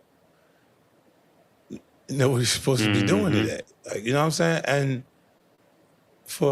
that was one of the experiences there was like, after we talked then and it created a relationship that was a little more, let's say it was better. Right. Because we interacted on that at that point. It was just me and him. And then we didn't end up making the film, but the next thing that came up was Righteous Kill. So it was him and Al Pacino in the same film, and they actually were performing in the scenes together because they did Heat. It was in Heat, but it was one scene. This one they worked on a few scenes together and stuff like that. So it was great to have both of them in there to watch. And then it also was like, why does he keep talking to him? Like, why does he keep talking to that kid? Like, right. And then it makes Pacino talk to me more because we already made acquaintance on things, prior to that. Do you think he was vetting you in a way at first, just to kind of see like? Yeah, because you don't want to commit to a project with someone that doesn't want to work on this. Like if you say, and you got him there, and what is this? Like, what am I doing here? Like, you know what I'm saying? And it would be, that meeting was about him kind of protecting what he worked for. Like his legacy, he's one of the greats, man. Like, when the project was done, I developed a great relationship with Avi Lerner because Avi financed the film. When we got to France, like to Paris, it was time to do the publicity for it. And I remember that they was going, well, what is he doing? Because a lot of times they don't have to do anything. Their name will be enough to give it the stamp, and it'll do well regardless. Like a lot of the films, I learned from watching them, Avi Lerner, that they sell the films prior to us watching them. Like those international territories, they're getting the money from that, and then they may select Lionsgate or one of the studios for the domestic sale. So when you have brands like that connected to it, it is easy to sell. You know what you're gonna get for how you recouping the finances from it, right? And then when we was in Paris, and they didn't. They kind of got into this. What is he doing? Wouldn't do or involve themselves more than the other one. I was like, I'll do it, and they didn't realize how many more outlets would want to cover it because of music culture and everything else that was there. Like, think about the music blogs, the music television, everything that covers just music that wouldn't be covering the film. Because they had the film stuff, and then when they saw all of the stuff come from music, they was like, God damn, like it made Avi, he's like, my guy. You know what I mean? Because it just, and it's why the Expendables 4. Now, see how it goes full circle? Mm-hmm. Avi's financed Expendables 4, and it's why the call is made now. For me to be a part of the project and participate with this project now. So like my relationships are important to me. Like this is like when I started this piece, I'm talking about me and M's relationship, but it falls full circle to everything. Like when I interact with people and they are good people, I try to keep that going. Like there's no reason not to, you know what I mean? With your tour, 600,000 tickets in the first week, I think it was? The first 7 days. How do you feel that you're maintaining this influence still globally? Well, I think because there's so many artists now, you know, you have the one hit wonder category, and then you have the local relevance, and then kind of sort of national relevance, but you are like a global staple at this point. This is a part of that whole GOAT debate that goes around. And why you're always in it is because everyone says, well, nobody's international like 50 is. Yeah, Right, you know 50 what's crazy is the blessing is when Get Rich or Die Trying sold 13 million records, that was around the world, like everywhere, right? So there was no place that I wasn't having my moment at that point. And then I came back to Damascus, sold 10 million records again, and then I come back, and the touring never really stopped. From Curtis, from Beg for Mercy, all those different things, the albums, the G-Unit records, all of that. So there was always building something in those markets because I've been there. Like this, we talk about places where English is not their first speaking language a lot of times. Like they are having a different experience in learning English through knowing the music, knowing the sounds of the music. Like even if they don't know exactly what they said, they can say it the way the song goes, right? And when you dare to touch bases and you real, they're look at this. The rougher side of their experience, we think we got it hard. Here it's not hard here. You don't see how people fight to come across the border? Ooh, I wish. They want to be. So this is the one that we reviewed. This is the part we actually reviewed part of this, clips of it, but to watch it from beginning to end and see how it transitions into it and out of it. Right, and when you dare to touch bases and you real, they're look at this. The rougher side of their experience, we think we got it hard. Here it's not hard here. It ain't. You don't see how people fight to come across the border? They want to be here, bro. You see what I'm saying? Like if you go and look, when you get into those other territories, when their lower level, their poverty is more extreme than ours. You see what I'm saying? And we got some people that have just decided not to try. They're more comfortable in a tent with nothing on their schedule every day. Some of them make the decision to just get the tent and feel no pressure to make it or no pressure to do anything. You know what I mean? And that's just I can't comprehend the thinking. Like, you know, my thought process is so different from them that I can't relate to it. But it's real. Like some of them just made the decision to do that. Like, and if there's you would look and think in Africa and these other, it's different when they're not, because third world countries, bro. Like, look at Brazil, it's popping. You're torn out there. You go to certain areas, you go, what the fuck is going on? Like, this is a different level of poverty than what we're accustomed to, bro. And you look at that, and when you make the connection and you're able to be all of those places, it's just amazing. Music is magic. When we talked about people not getting along and disagreements with their religious beliefs and even their Yo, you get what he's saying, man? Why would somebody like 50 be telling us that we don't have it hard here when got to go back to the politics, the politicians? Everybody wants to convince us that America is so bad. Why would 50 be telling us that we don't have it hard here? Who do we trust, man? Who do we trust? It's a perspective. It's a mindset. It's an energy that you're going to put forth that's going to change based on your outlook and how you see things. Is the glass half full? Is the glass half empty? Shoot, I'm happy as hell I got a glass. I'm happy as hell I got some water. What is our perspective based on what we're seeing, and how, and who are we allowing it to shape? Who are we allowing to shape our perspective? And what are their motives? What are their intentions? Ask ourselves why they're telling us that. Does it benefit them if we embrace their way of thinking, their thought process, what they're trying to convince us? Do they have that same thought process for themselves and their people? Different things that we need to ask ourselves.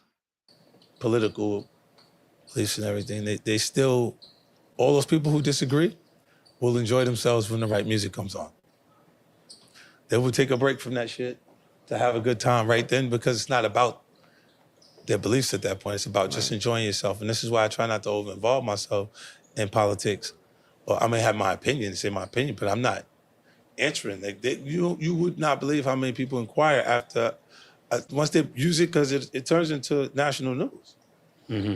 Like, and they wasn't covering when they passed the law. They're covered when I said what it's going to do. Right. You know what I mean? Here And comes. it's because they go, from my perspective, they're going, Here it comes. why he said that? Like, what? Mm. I know. He said they weren't covering it when they passed the law, but they were covering it when he commented on it. Just keep that in the back of your head, the law. What's there. Right.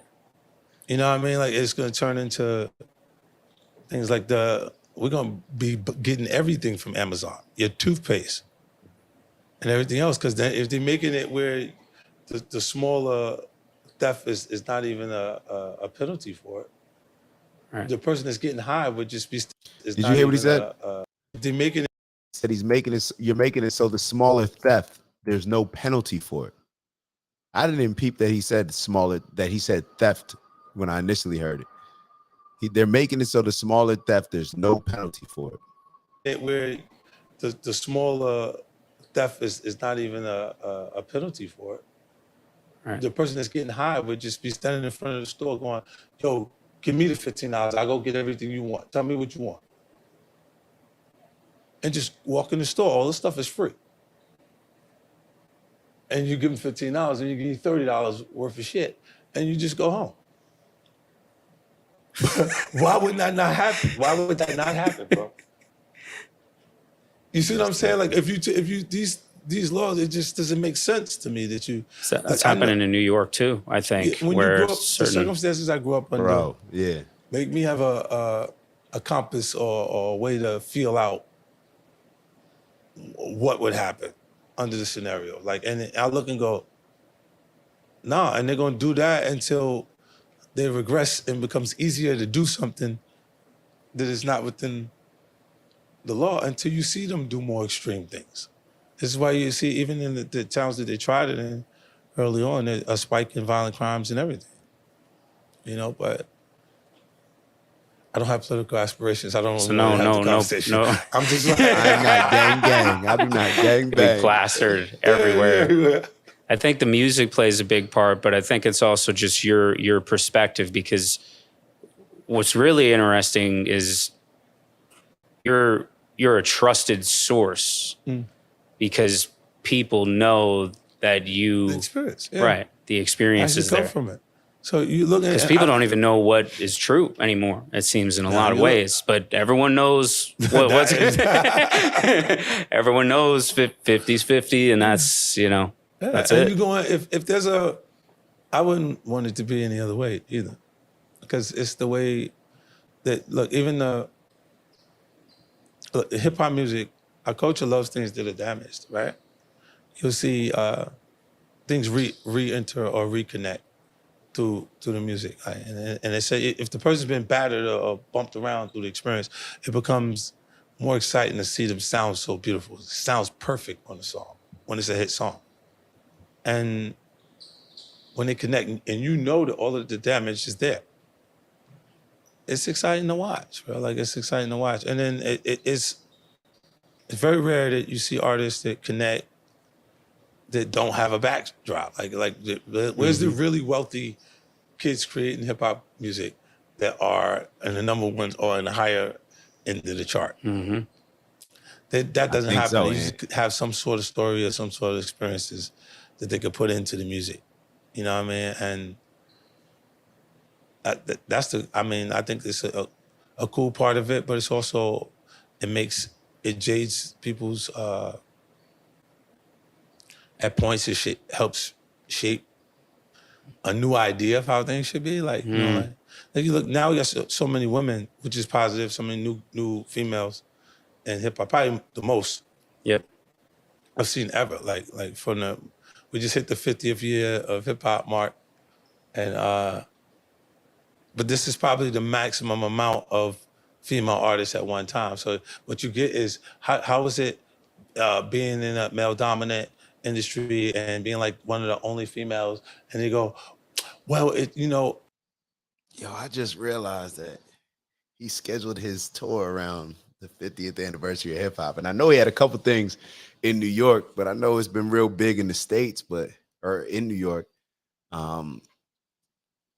But damn, man, I have to work hard and it is something to focus on. And then other women come and they go, bitch, get out of here.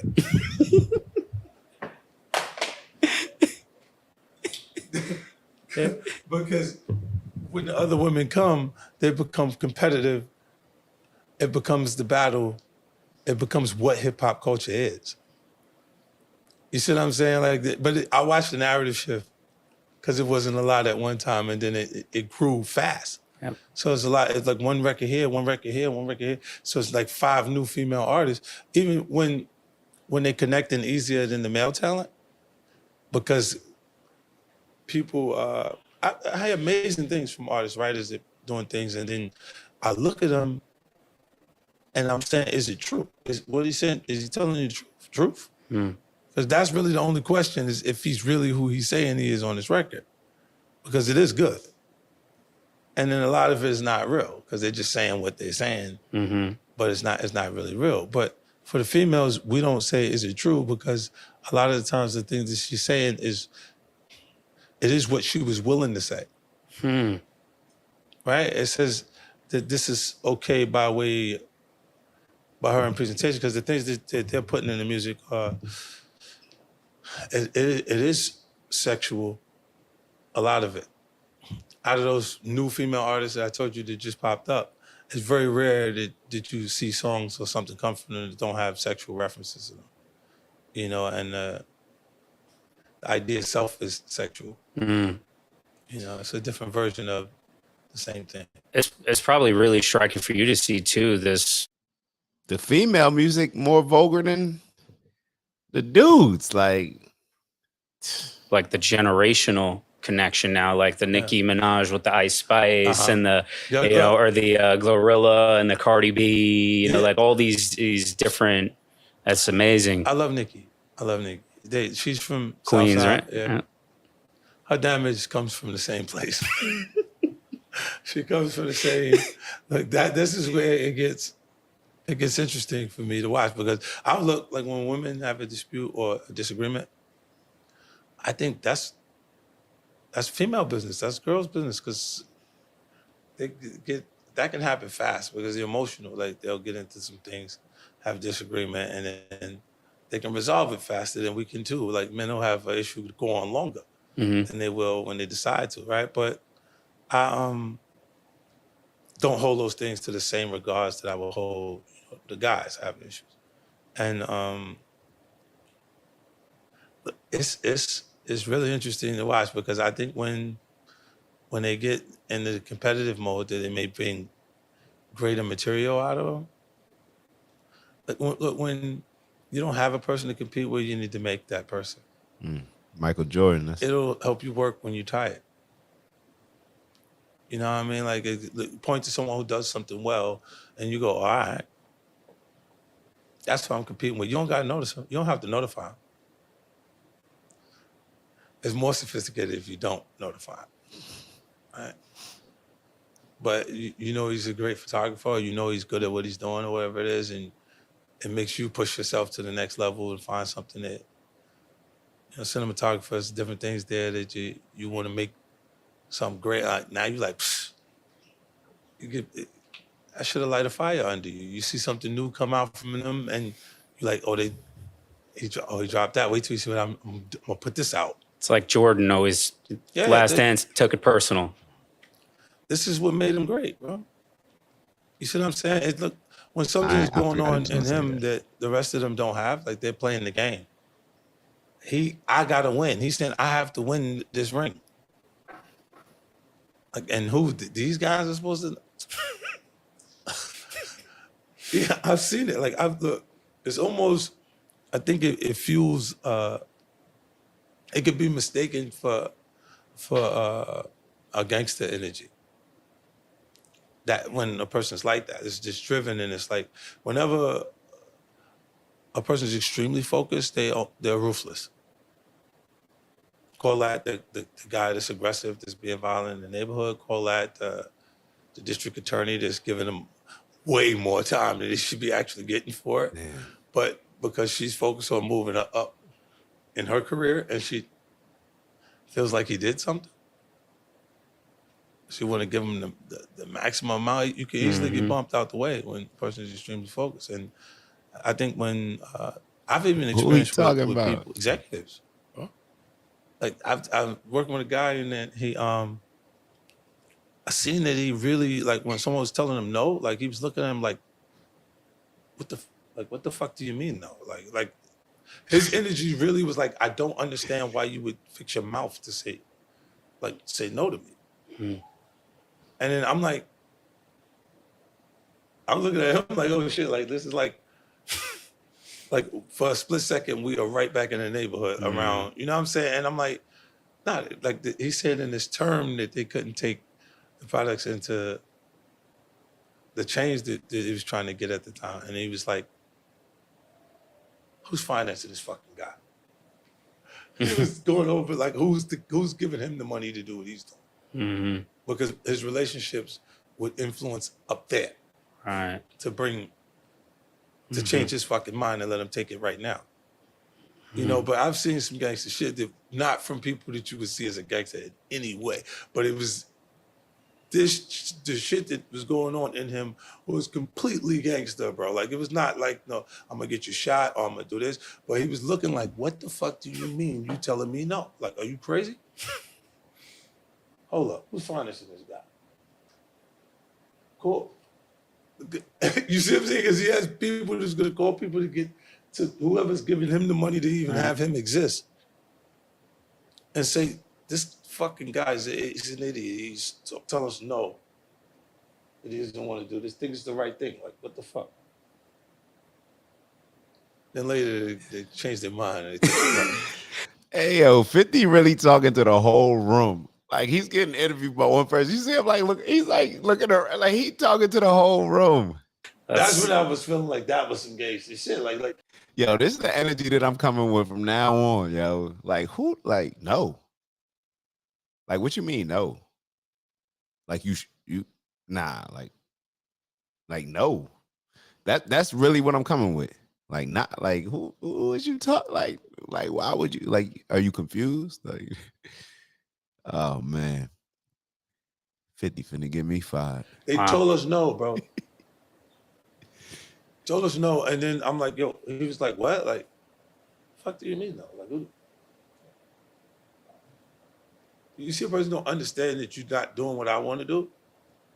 That's kind of gangster to me, that you can even feel that way. Mm.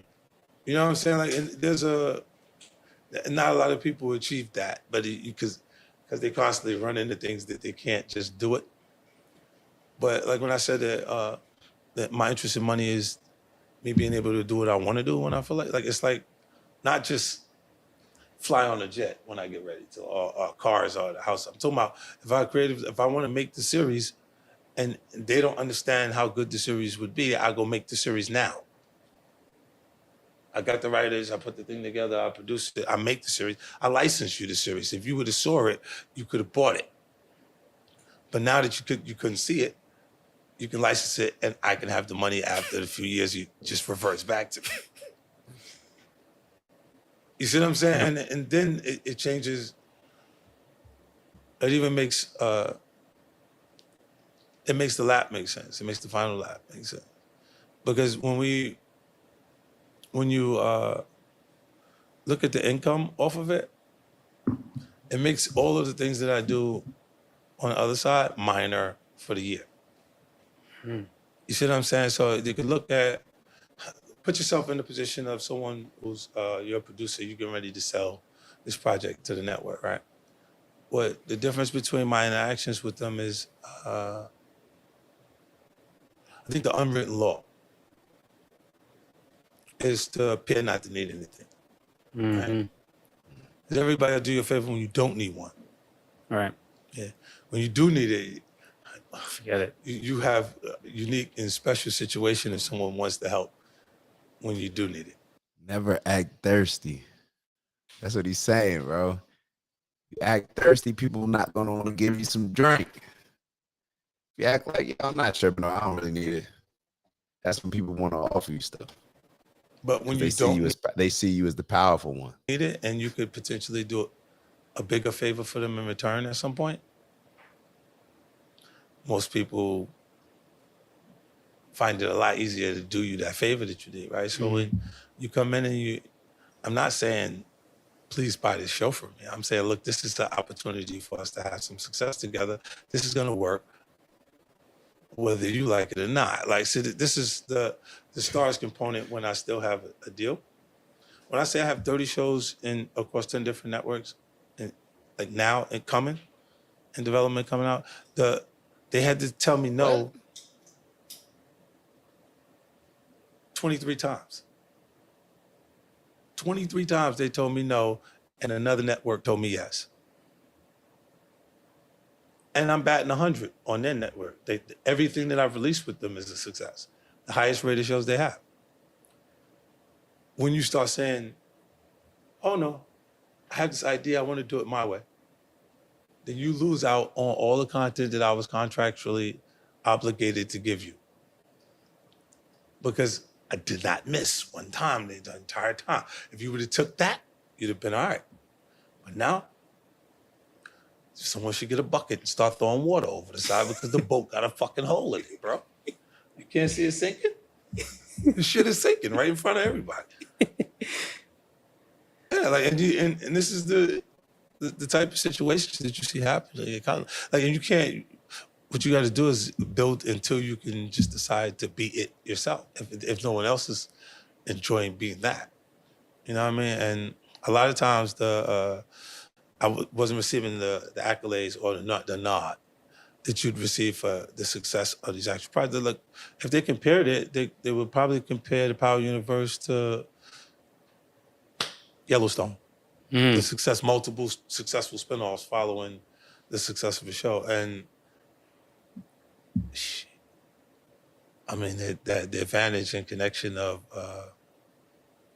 the project, the difference is the diversity, which makes you see what I'm saying, a lot harder for it to struggle to even be recognized at that point. And then, but it's already widely enough appreciated to separate me from anybody else making content. Right. You know, and it's not even a Like Tyler, I think Tyler is dope. Like the stuff that he's doing.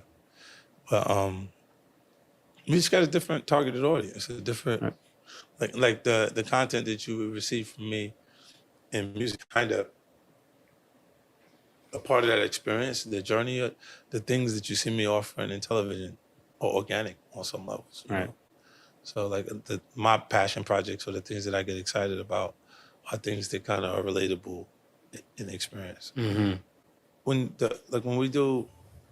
we become an official cognac or champagne of professional sports team like the Houston Rockets or like the Astros or the Texans or Sacramento Kings or the Timberwolves, Indiana Pacers, like all these different guys, the cool part for me is to be able to connect with their charitable organizations. So I'm able to bring true unity and connect with organizations that are already working. Like I've made donations to other existing organizations, like non-for-profits and stuff like that since 2004, but I didn't offer my time.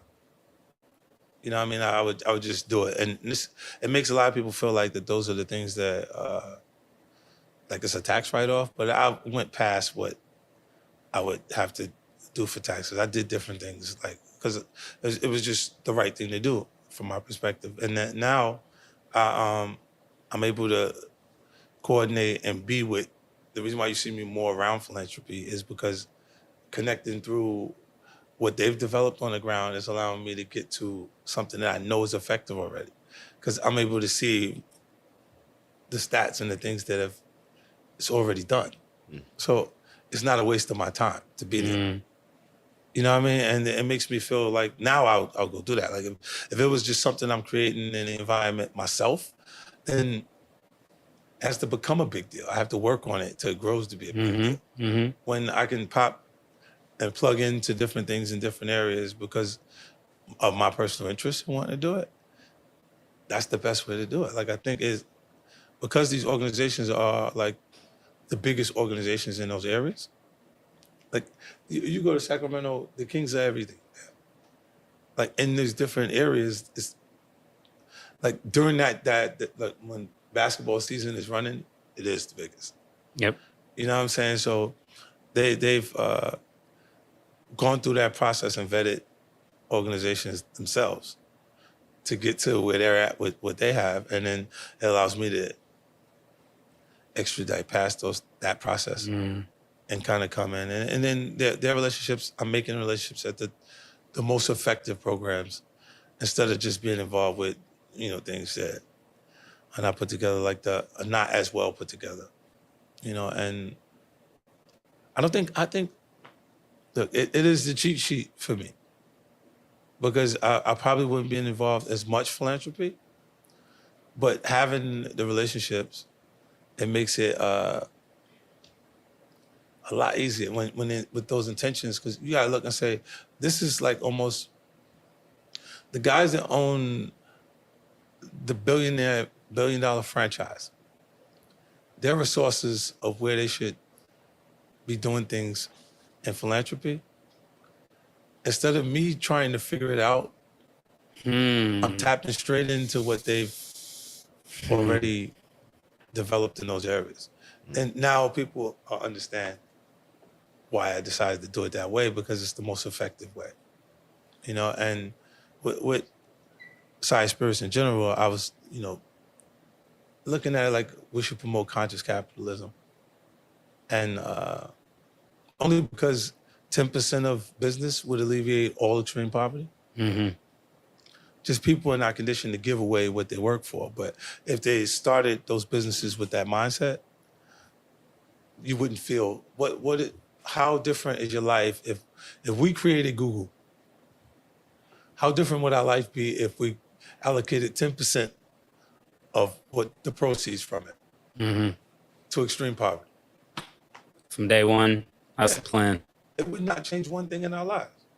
Yep. Just to make the majority shareholders of the companies that are the big companies are not conditioned to give away things that they work for. And how could you fault them for that? When they have to work to keep even what they have, because you know that the IRS wants to take it from you. Like, Right. this is exactly the way, like, come on, it's right there in front of you. Like, I think there's a psychological component there too. If you get, then you feel like you're giving it away. Maybe it doesn't feel it's to get, why would, look, if you get up and you may not have to work at that point, but you want to. Like, even when you see the guy's billionaire, he's still making big business transactions because it's how he got to the position he's in now. He didn't change as a person. So he's going to pursue more until there's like no more to get. Like the everything's this. And then the object is to kind of, you have to put the money back. When you get to the top of the board, you have to put the money back so everybody else can function in it.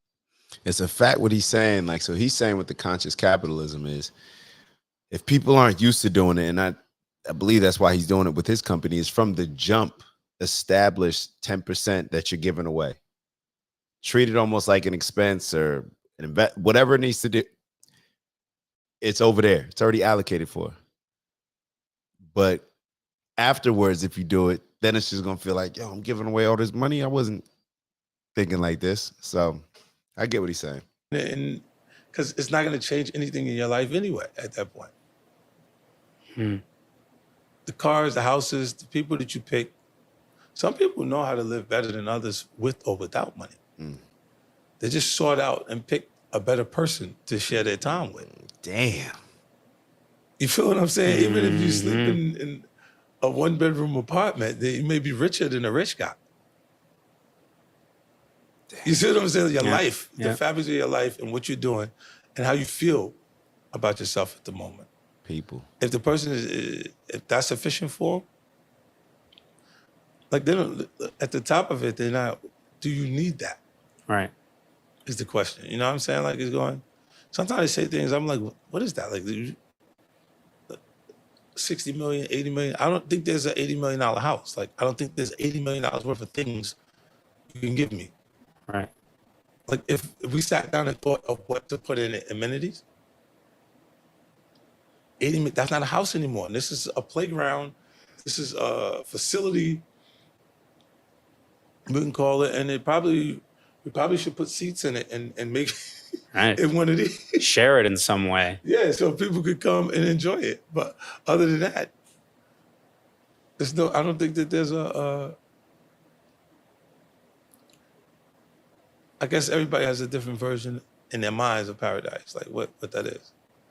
And when you try different things, because I think, look, the first things that I did was my first version of it.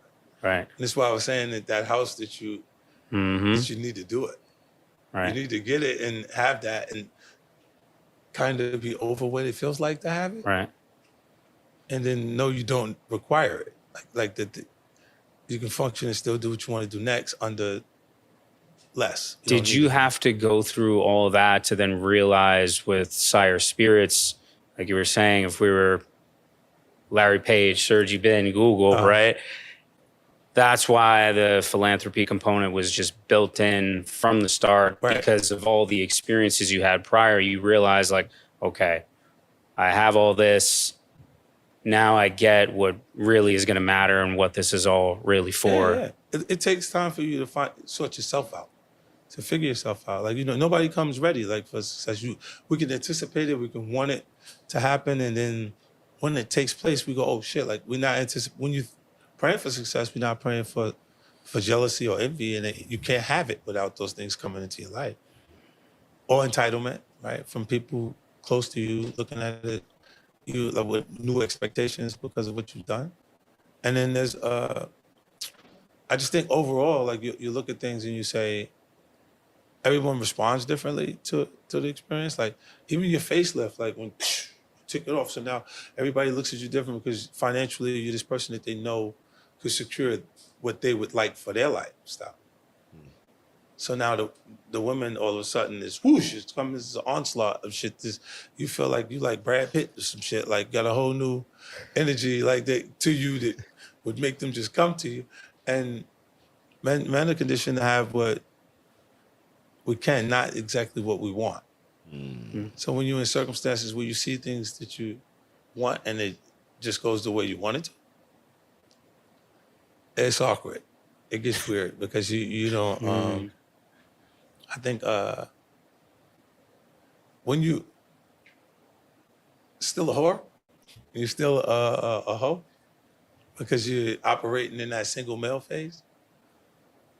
What I mean by that, if for the single males just watching this, when you feel like you need the physical experience and you're almost sending out a mass text, you texting 3 people at once to see who's going to respond back and then to see who you would actually like to hang out with at that point. That would be some whole shit if it was coming from a woman. So I said, when you're still in your whole phase, going through that type of thing. But until you find things to separate or you adjust to having the ability to do those things, because when you're not in a committed relationship, that's normal behavior. It is. When you talk about the relationships and how it pushes you forward in philanthropy, that, the Tillman obviously is cool. That was a big part of it. Like when we're able to make those relationships, and then it's a domino effect. So you'll see when they see one organization in the NBA, when you do it there, and then they go, oh, then the other organizations, they come to me instead of me coming to them. Because they look and they go, that's a smart move, because it adds even to the event at points when you're in the building stages. You don't have your superstar players that are drawing everyone out to come see them every time, because they're making those moments now. And it's cool that everyone's still coming to watch them because they know how to turn itself around in that time. Like, but this is every team. Like, when they start trading players and you go, "What? Oh, he's not playing over there no more." You see the New Jersey, same player. You're a star, but he got a New Jersey on. Like, but there's it's exciting to partner with people that are like-minded in some ways, because they've already kind of sought out the right way to give back and do the right thing. So even when me starting with the conscious capitalism piece and doing that, it's easier to commit to it early. You see what I'm saying? And if you look and go, I've done this much over all of this time, because it's like me saying, when I say $25 million in legal fees, it's really $1 million a year. You see what I'm saying? So if $1 million a year, it's not that big of a deal. Like, for I can't wait those expenses, and it's because if you're notably successful, like I said, if you tripped and you fell right now in front of the camera, and you're on your way out, and the lawyer be like, "Here, take my card," because we could figure out how to try to make that 50's fall. You see what I'm saying? Like, when you were doing the interview with 50 and you tripped and you fell, did he move the court before? Was it a possible way that he could have moved the court before that happened, that it was there? Just want to see if you're willing to be paid for your injuries. The same way the legal fees can compound. If you start giving early, then the goodness will compound. No, look, there. It will. I mean, and the more successful the companies are, the more effective you're able to be over time. Like when I think whenever you're able to develop, when you have the ability to do it, finance it on your own. So, like, I own these companies like that outright. It's not like other. What's you see when you appreciate somebody's development, because I remember 50 used to say OPM, other people's money. Now we transition to financing stuff on his own. It's a bigger flip. Artists are connected to brands that have already established themselves and made it to a point where they can financially commit to them being ambassador or a marketing face of the company. So when you end up at that point, you can make the decision to be effective in other areas at the same time.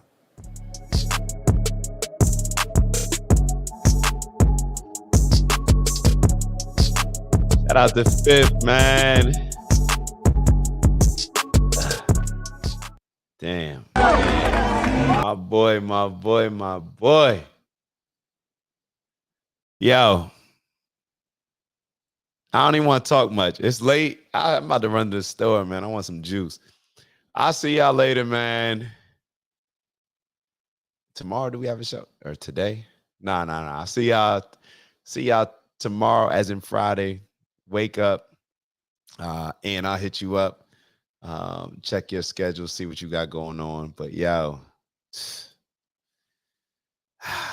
I gotta sit with this one. This is the second time, hearing the whole thing. So I still gotta sit with it and just let it process, let it do the work. But yeah, y'all know what we do. We elevate on purpose, strength and honor, onward and upward. Man, let's keep getting to that bag, that big bag with it, big integrity. Big bag, big integrity. And I am. Remember that I am part. That'll all make sense later on. I'll see y'all soon. Ew.